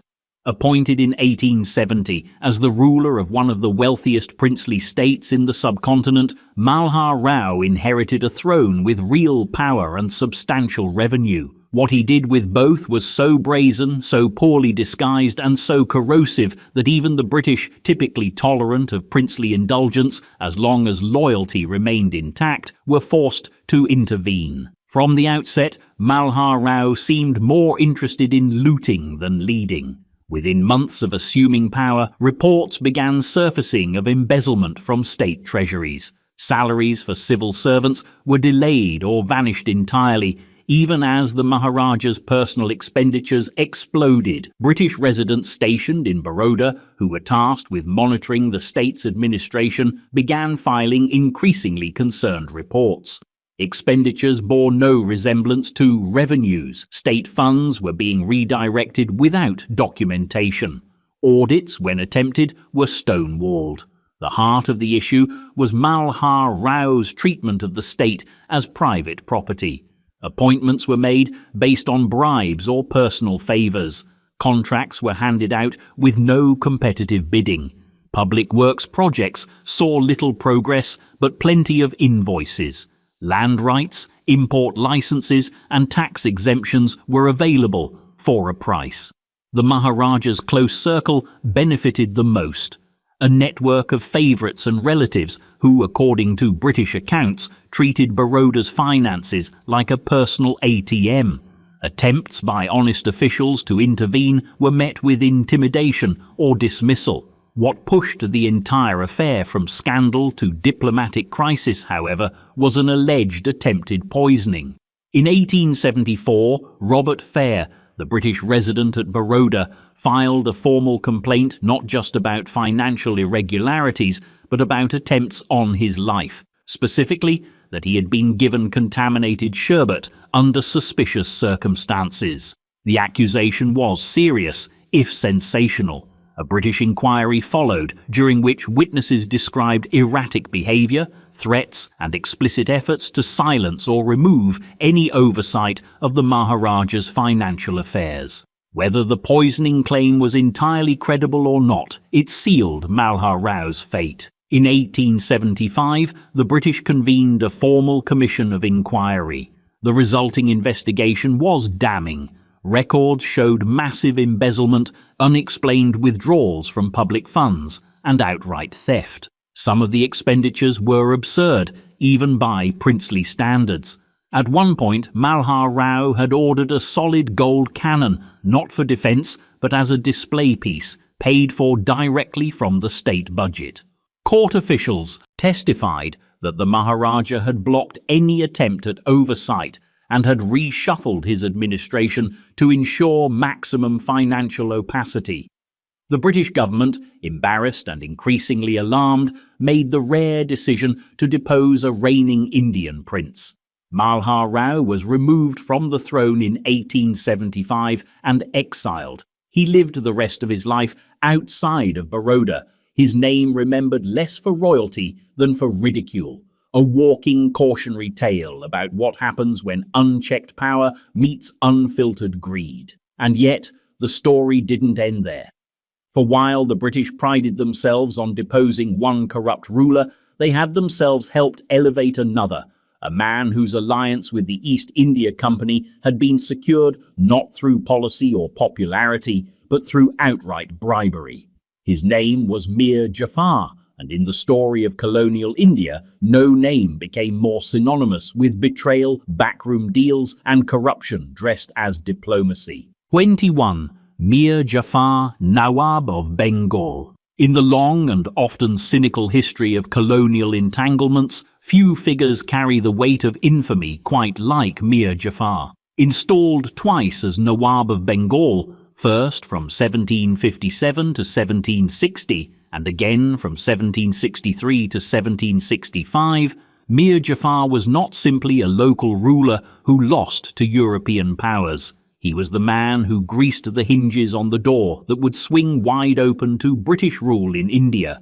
And while his legacy is usually framed as one of betrayal, it's more accurately described as a transactional deal gone terribly right for his foreign backers and terribly wrong for the region he ostensibly ruled. The story begins, as most colonial footholds do, with a war disguised as commerce. In the mid-18th century, the British East India Company was no longer just trading spices and silk, it was building armies, funding campaigns, and brokering power struggles among local rulers. Bengal, the richest province in Mughal India, was governed at the time by Siraj-ud-Dowlah, a young ambitious Nawab who made the mistake of confronting British ambitions head-on. In response, the company turned to Mir Jafar, a disgruntled commander in Siraj's court, offering him the throne in exchange for betrayal. The deal was explicit. In return for turning on Siraj-ud-Dowlah during the pivotal Battle of Plassey in 1757, Mir Jafar would be installed as Nawab. He agreed. The battle was lost before it began, and Siraj was swiftly defeated. With company troops still camped nearby, Mir Jafar was crowned. It was a coronation not of sovereignty, but of servitude, and everyone involved knew it. Once in power, Mir Jafar had a problem. The promises he'd made were expensive. The East India Company demanded hefty reimbursements for military costs, diplomatic favors, and protection services. To meet those demands, the new Nawab opened the floodgates of extraction. Offices were sold, contracts were handed out in exchange for loyalty. Revenue collectors were appointed not based on merit, but on how much they could funnel back to the court, and from there to the company. The result was catastrophic for Bengal. With the administration hollowed out by graft and royal favor, the economy began to buckle. Merchants were harassed, peasants overtaxed, and justice became a matter of price. British officials, who had once claimed to be neutral commercial partners, now exercised enormous control over the province's finances. Mir Jafar, realizing he had created a monster he could no longer manage, attempted to push back, reaching out to the Dutch for support in a desperate bid to rebalance power. It failed. In 1760, the company deposed him and replaced him with his son-in-law, Mir Qasim.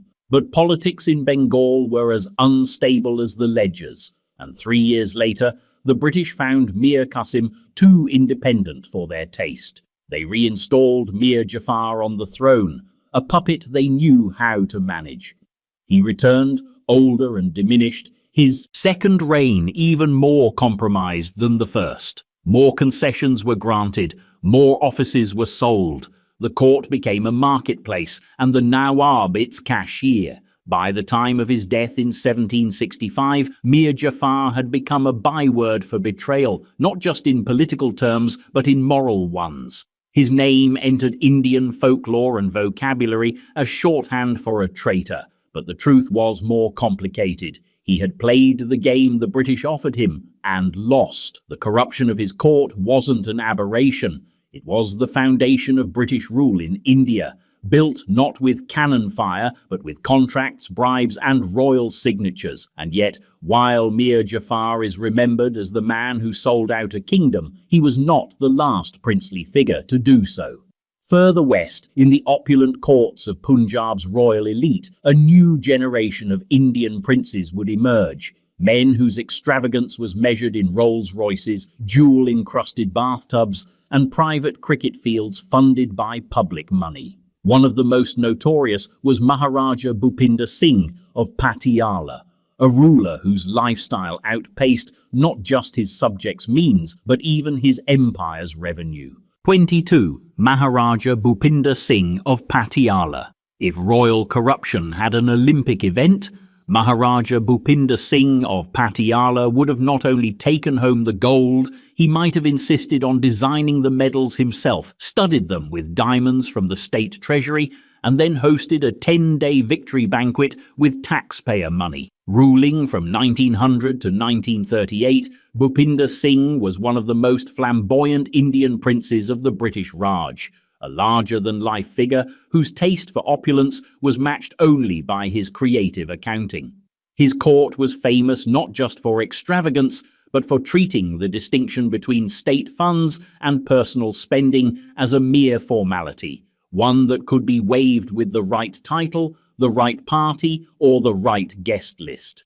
Bhupinder Singh's public image, especially in British circles, was carefully cultivated. He was known as a modernizer, a military ally, and a patron of sports. He was the first Indian ruler to own a private aircraft, built lavish palaces like Moti Bagh, and even fielded his own cricket team, the Patiala 11, stocked with international players and equipped with uniforms that made county sides look like schoolboys.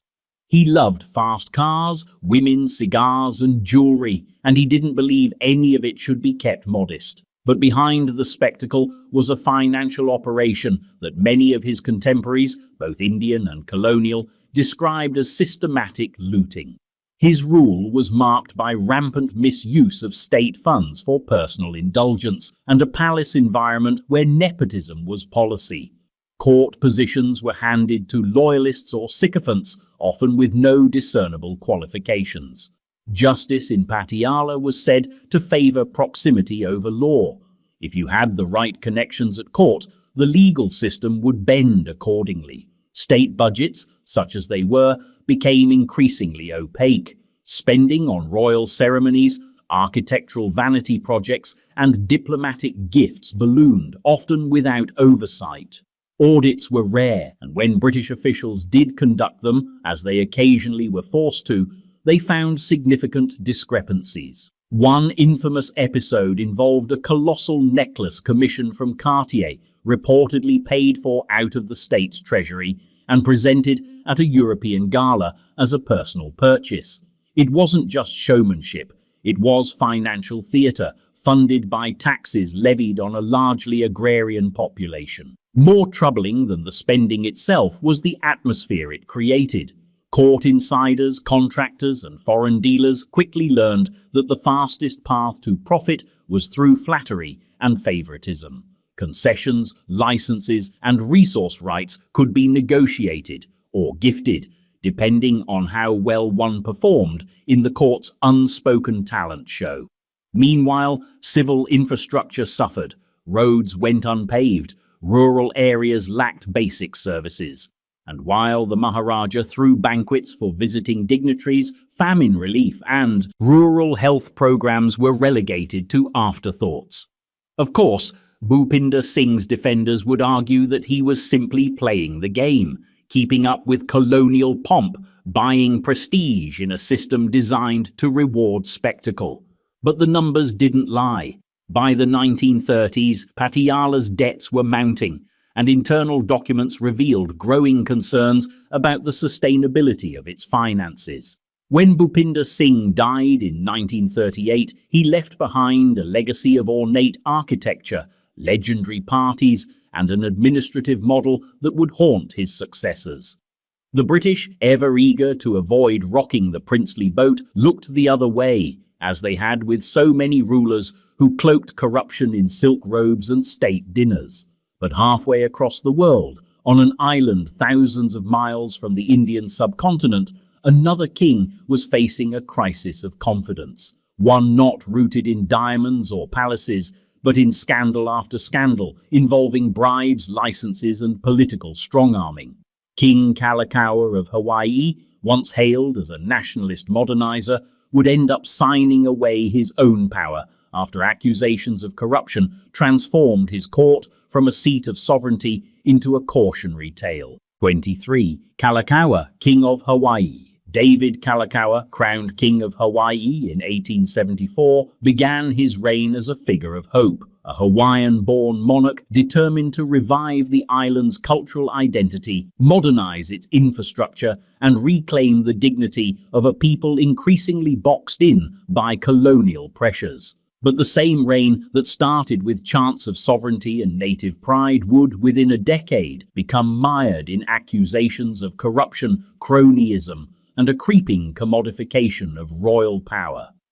Kalakaua's court, though vibrant and ambitious, became synonymous with the sale of influence, as political access, state contracts, and even entire monopolies were quietly brokered behind palace doors. Kalakaua motivations were complex. He wanted to modernize Hawaii, building roads, expanding trade, commissioning public works, and even envisioning a pan-Pacific alliance of indigenous monarchies. But modernity came with bills, and the Hawaiian treasury was not a bottomless well. As expenses mounted and foreign pressure intensified, Kalakaua turned to a familiar and ultimately ruinous solution: monetizing the monarchy. Perhaps the most emblematic scandal of his reign was the infamous Opium License affair. In 1886, it emerged that Kalakaua had issued a lucrative license to import and distribute opium, a tightly controlled and highly profitable commodity, under suspicious circumstances. The license went not to the highest bidder, nor to a public agency, but to a Chinese businessman closely tied to palace insiders. Investigations revealed that large sums of money had exchanged hands during the process, with credible accusations that a portion of the funds had ended up in Kalakaua's personal accounts or had been used to settle royal debts. The king's inner circle dismissed the story as political slander, but public trust was badly shaken. Other questionable deals followed. State appointments increasingly went to friends, donors, or well-connected foreign merchants. Government contracts, including those for public utilities and sugar concessions, were handed out without transparency. While Kalakaua entertained European royals and planned grand voyages abroad, many Hawaiian citizens began to see their king as a man increasingly out of touch with his own kingdom. The optics were damning. Extravagant coronation ceremonies and ambitious construction projects, including the lavish Iolani Palace, were funded while state services withered and political tension escalated. But it was the so-called salary bill that arguably broke the back of public patience. In 1887, Kalakaua proposed a bill to significantly increase the salaries of cabinet ministers, most of whom were his own appointees and loyalists, and himself. Critics argued it was a thinly veiled attempt to legalize corruption by paying off allies with taxpayer money. The backlash was swift. A coalition of businessmen, American settlers, and disillusioned nobles formed a new political bloc, and armed with both popular support and foreign muscle, they confronted Kalakaua directly. The result was the imposition of the 1887 Bayonet Constitution, so called because the king signed it under threat of force.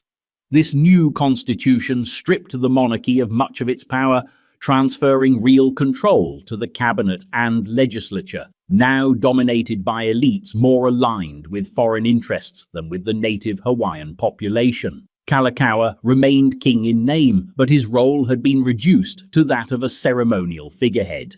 He died in 1891 during a trip to San Francisco, leaving behind a legacy that still divides historians. Some view him as a victim of imperialist pressure, a monarch trying to navigate impossible contradictions. Others see him as a ruler who sold out his kingdom's autonomy not through conquest, but through contracts. Either way, the story of Kalakaua echoes far beyond the Pacific, because just a few decades later, on the North African coast, another monarch, this one draped in oil wealth and Western backing, would oversee a palace where influence was not just bought and sold, but inherited like currency.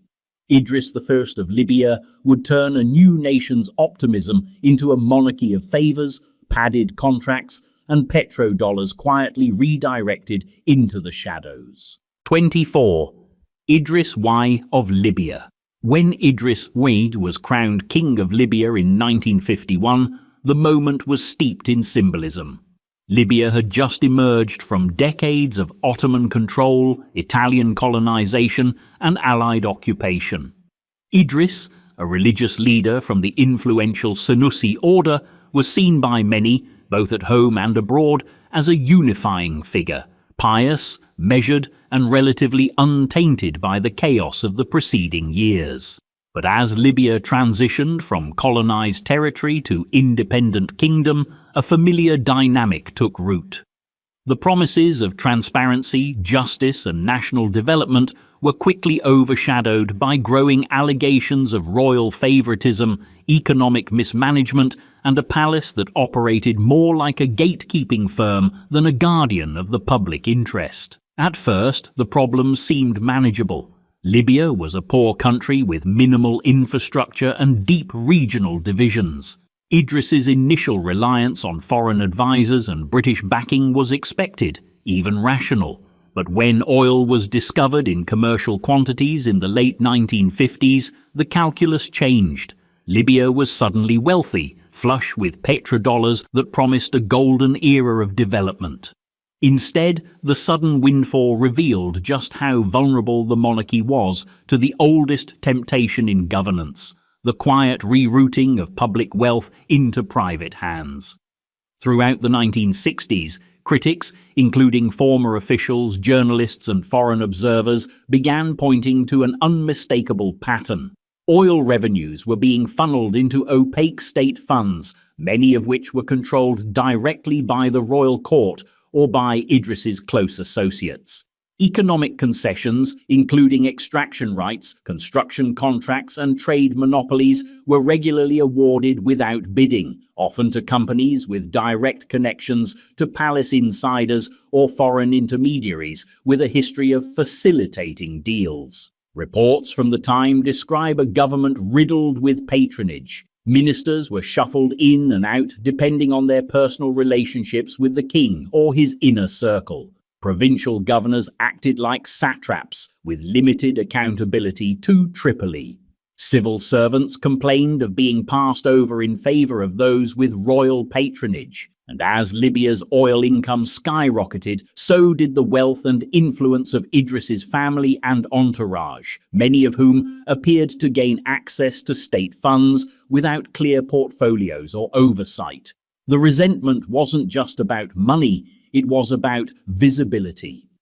In Cyrenaica, Tripolitania, and Fezzan, the country's three historical regions, young officers and students began to ask why a monarchy that claimed religious humility lived in palatial residences, travelled abroad for medical treatment, and maintained an increasingly expensive security apparatus. Corruption became a frequent topic in university lectures, coffeehouse debates, and internal government reports. It was a quiet crisis, but it was growing louder by the year.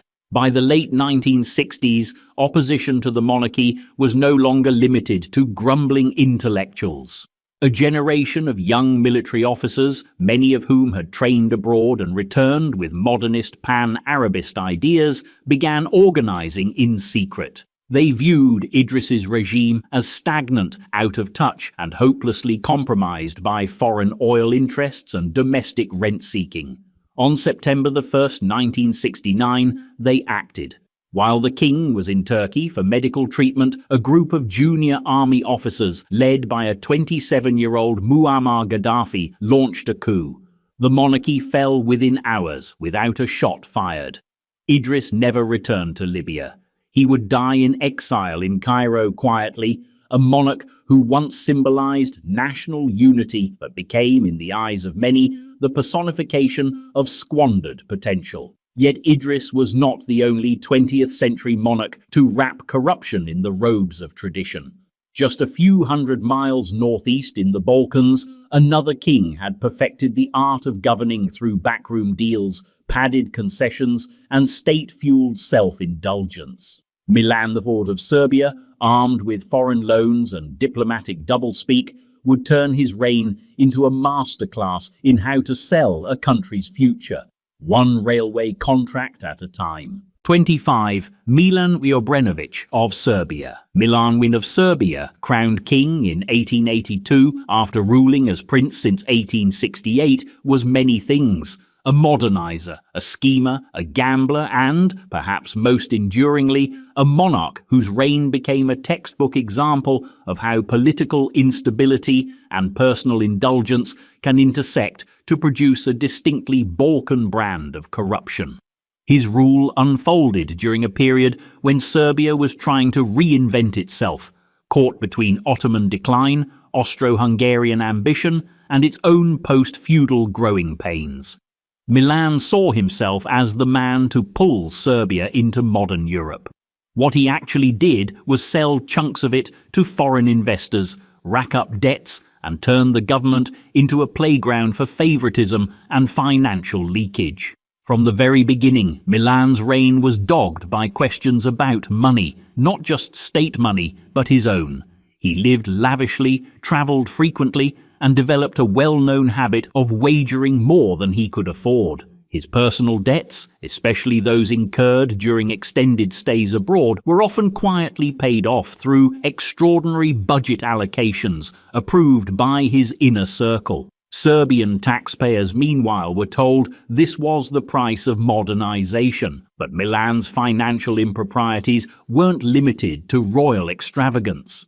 The real engine of his corruption was Serbia's rapid industrialization, especially in the railway sector. In the 1880s, as the government sought to build a national railway network, Milan negotiated a series of deals with Austro-Hungarian firms, ostensibly to modernize the country's infrastructure, but the contracts were wildly skewed in favor of the foreign companies.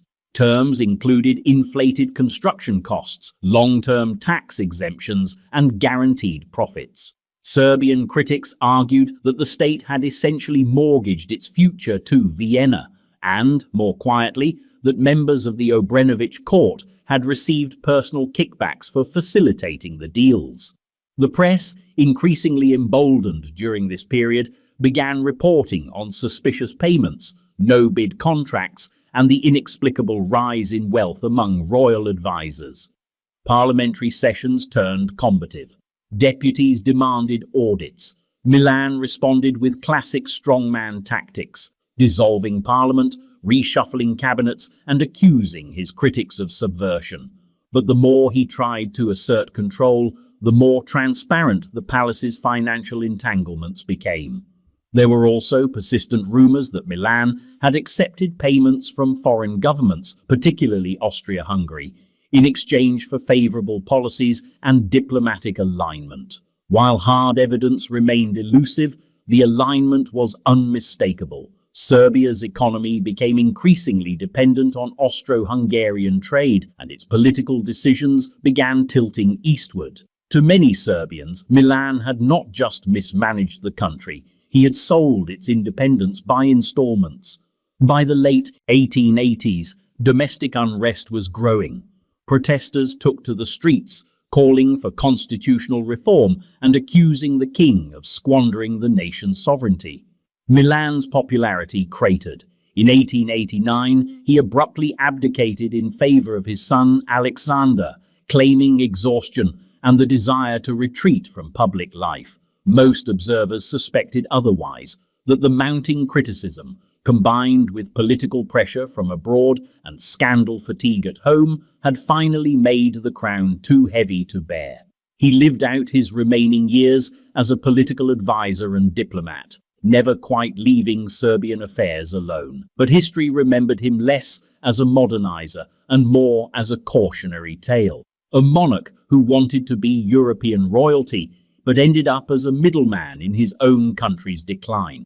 And yet, Milan was not the last ruler to cloak personal profit in the language of national progress. Further south, in the sun-drenched court of Naples, another king, Ferdinand II of the Two Sicilies, was using state monopolies and security forces not just to govern, but to extract. His version of corruption would be less about contracts and more about coercion.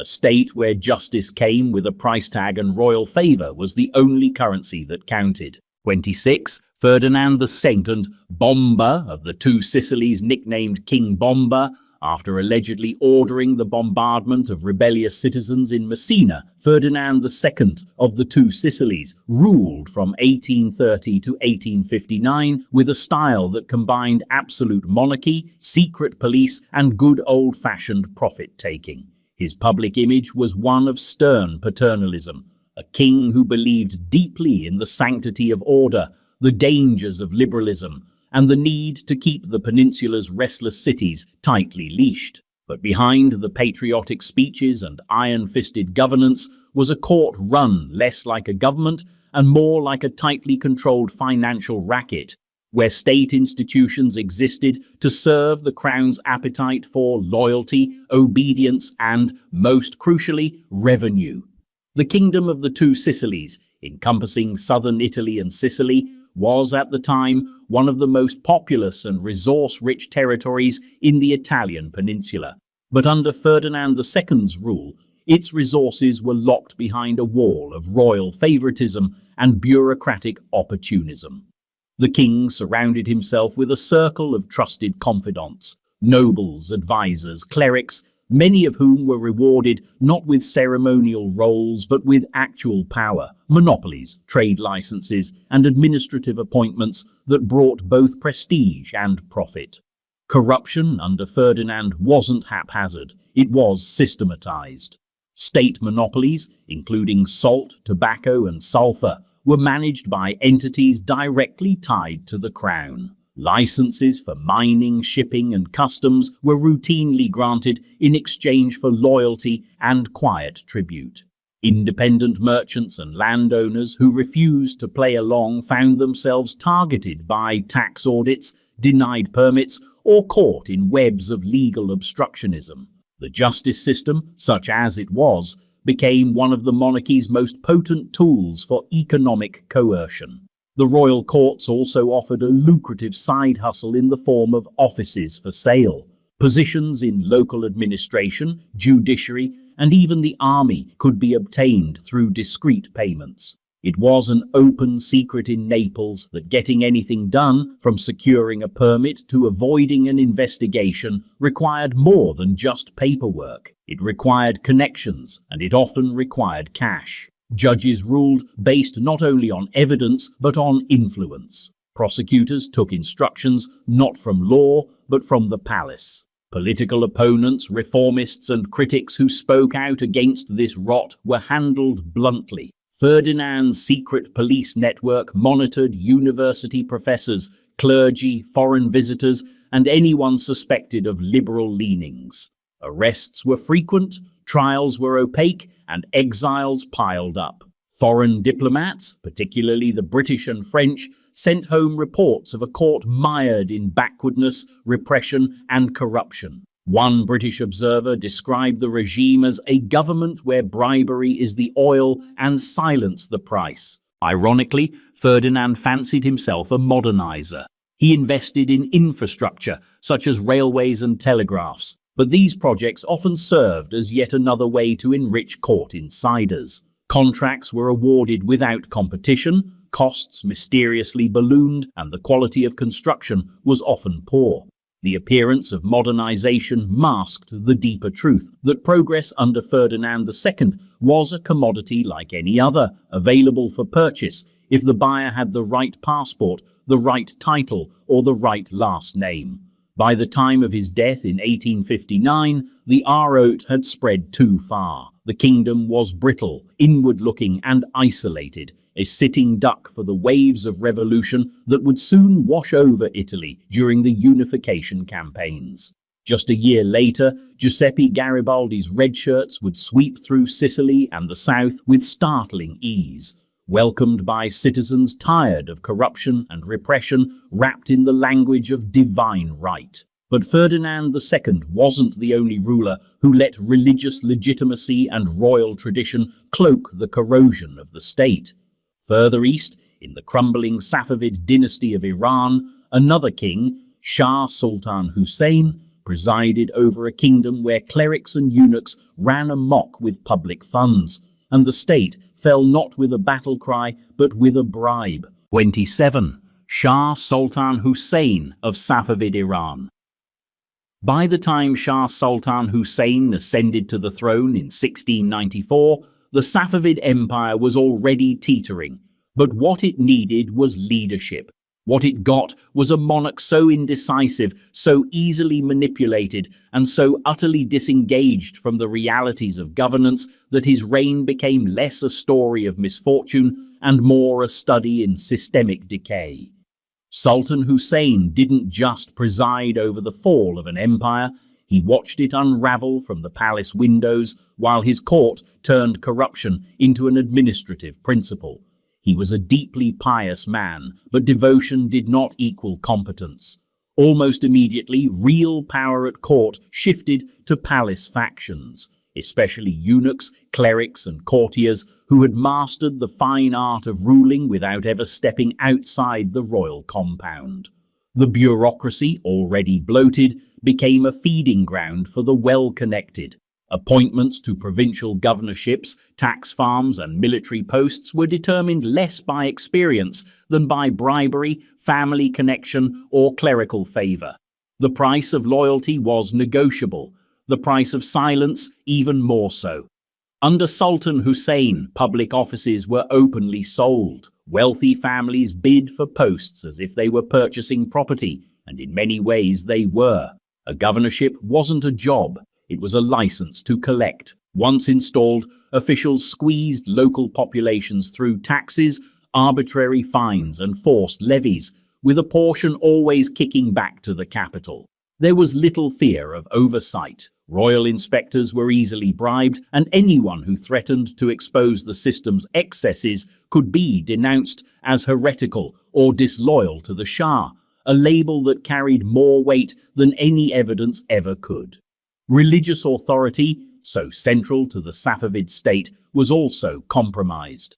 The clerical class expanded rapidly under Sultan Hussein, not as a sign of national awakening, but as a mechanism of control. Mullahs and court theologians gained disproportionate influence, not just over spiritual matters, but in judicial and administrative affairs. Many were placed in charge of endowments and religious courts, which allowed them to amass wealth and settle scores under the guise of legal piety. Reformers and rivals were silenced through accusations of blasphemy or sedition, and economic favoritism became entangled with religious patronage. Meanwhile, the empire's once vaunted military fell into neglect. Forts were undermanned, officers underpaid, and regional forces increasingly answered to local bosses rather than the central state. The royal court spent lavishly on religious festivals, architectural projects, and personal indulgences, while frontiers were left exposed. As Afghan tribes began to press into Safavid territory, the central government did little, not out of malice, but out of institutional paralysis. Decisions stalled, resources vanished, officials bickered over who would fund defences, and more importantly, who would profit from them. In 1722, after years of unchecked decay, the capital city of Isfahan was besieged by Afghan forces. Sultan Hussein surrendered after months of indecision and famine.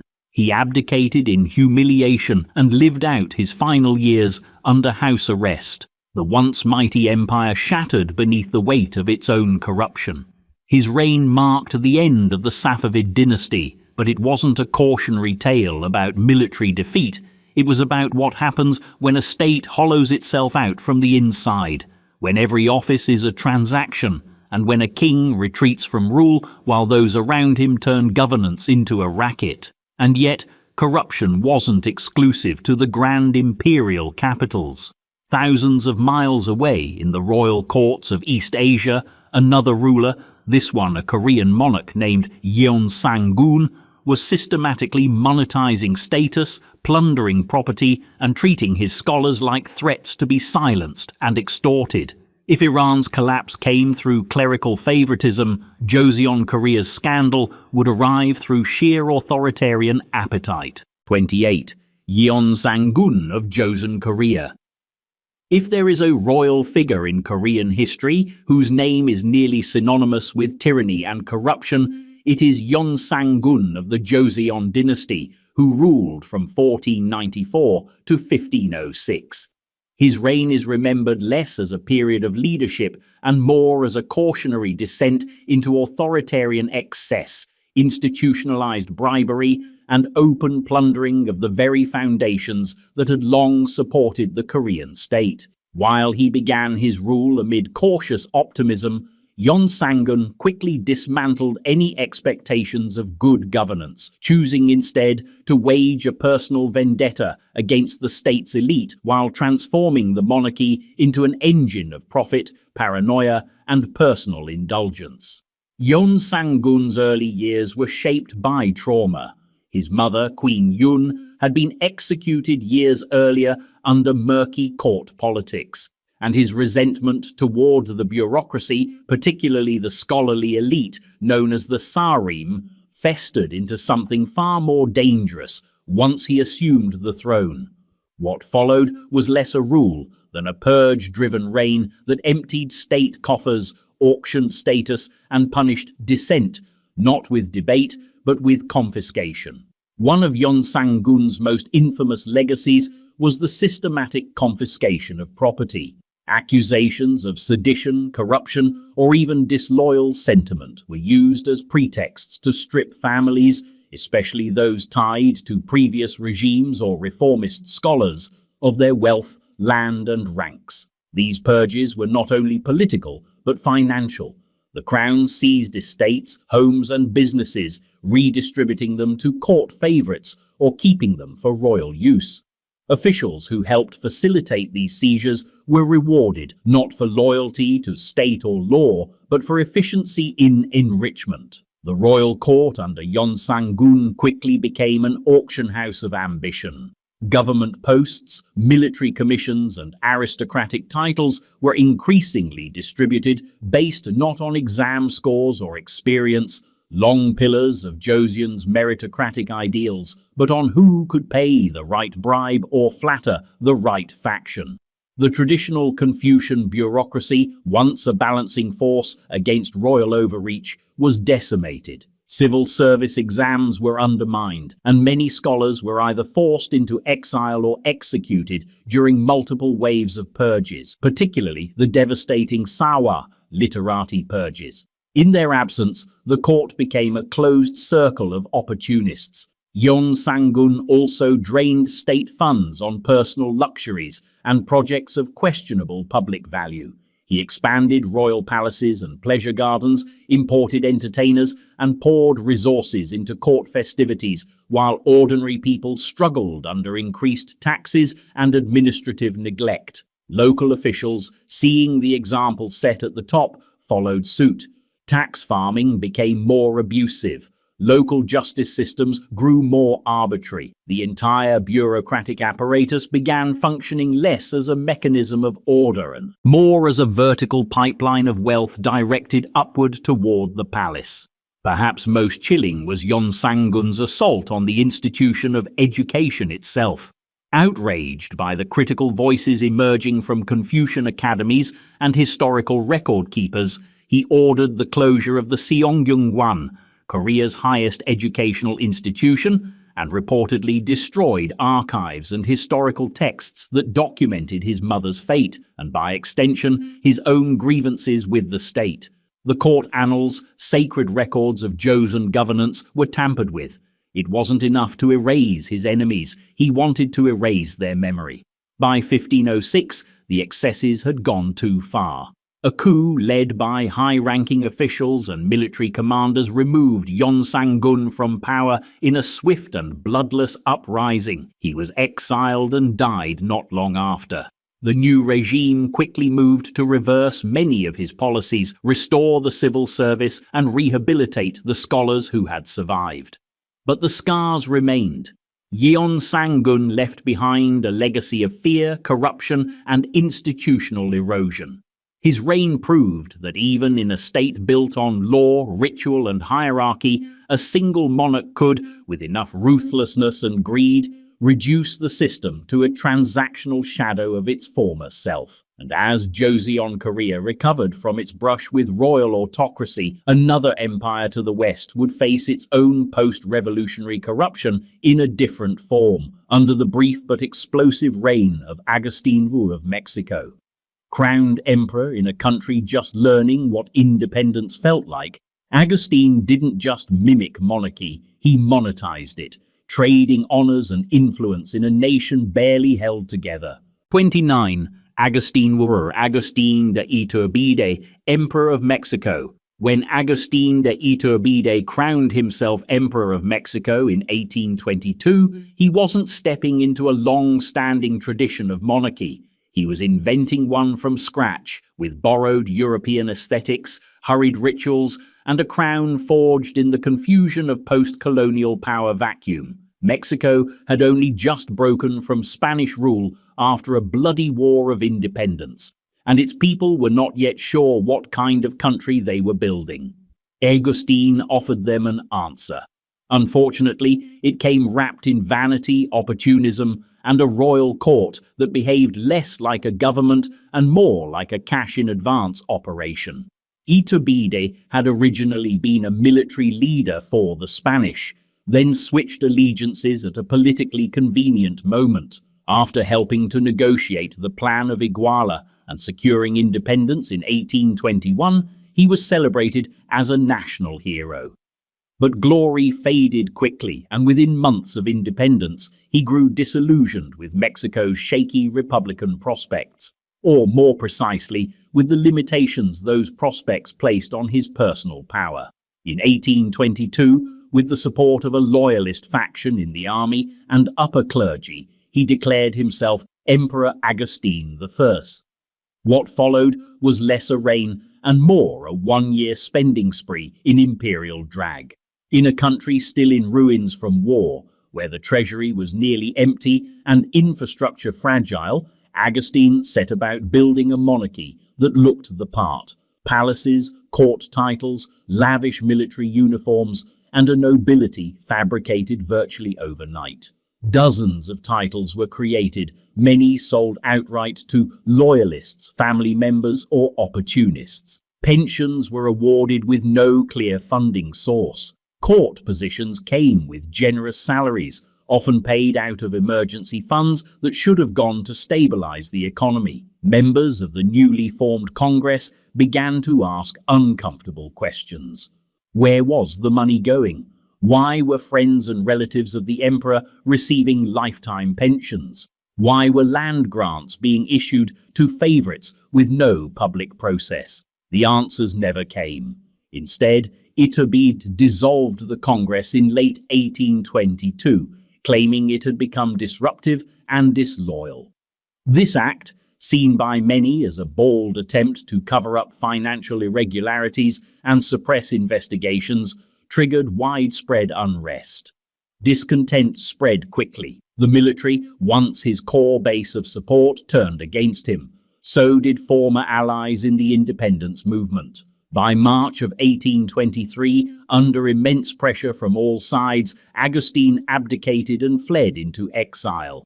He attempted a return the following year, believing he might reclaim power, but was arrested and executed shortly after landing. His imperial experiment had lasted barely 8 months, yet in that short time he had managed to alienate nearly every political faction, drain what little trust existed in post-independence institutions, and frame monarchy itself as a scam. Agustín didn't fall because he was corrupt. He fell because his corruption was too transparent, too sudden, and too arrogant for a country not yet ready to forget how empires behave. But Mexico wasn't the only country where promises of national revival were undermined by venal opportunism. Just a few years earlier, across the Mediterranean, another royal had made nearly identical pledges to restore dignity, end courtly corruption, and put his country back in native hands. And yet, once in power, Abdelhafid of Morocco followed a path so well trodden it left little mystery.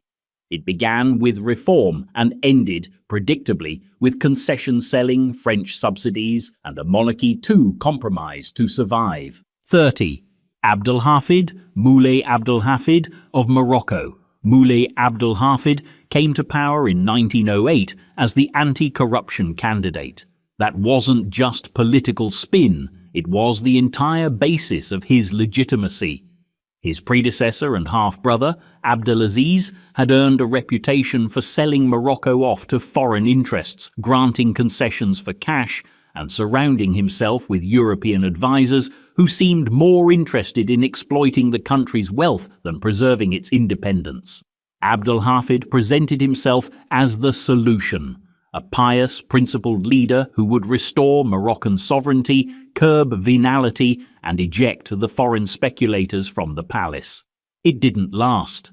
Abdulhafid's rebellion against Abdulaziz was backed by a wide coalition: tribal leaders, clerics, merchants, and nationalist notables, all of whom expected reform in return for their support.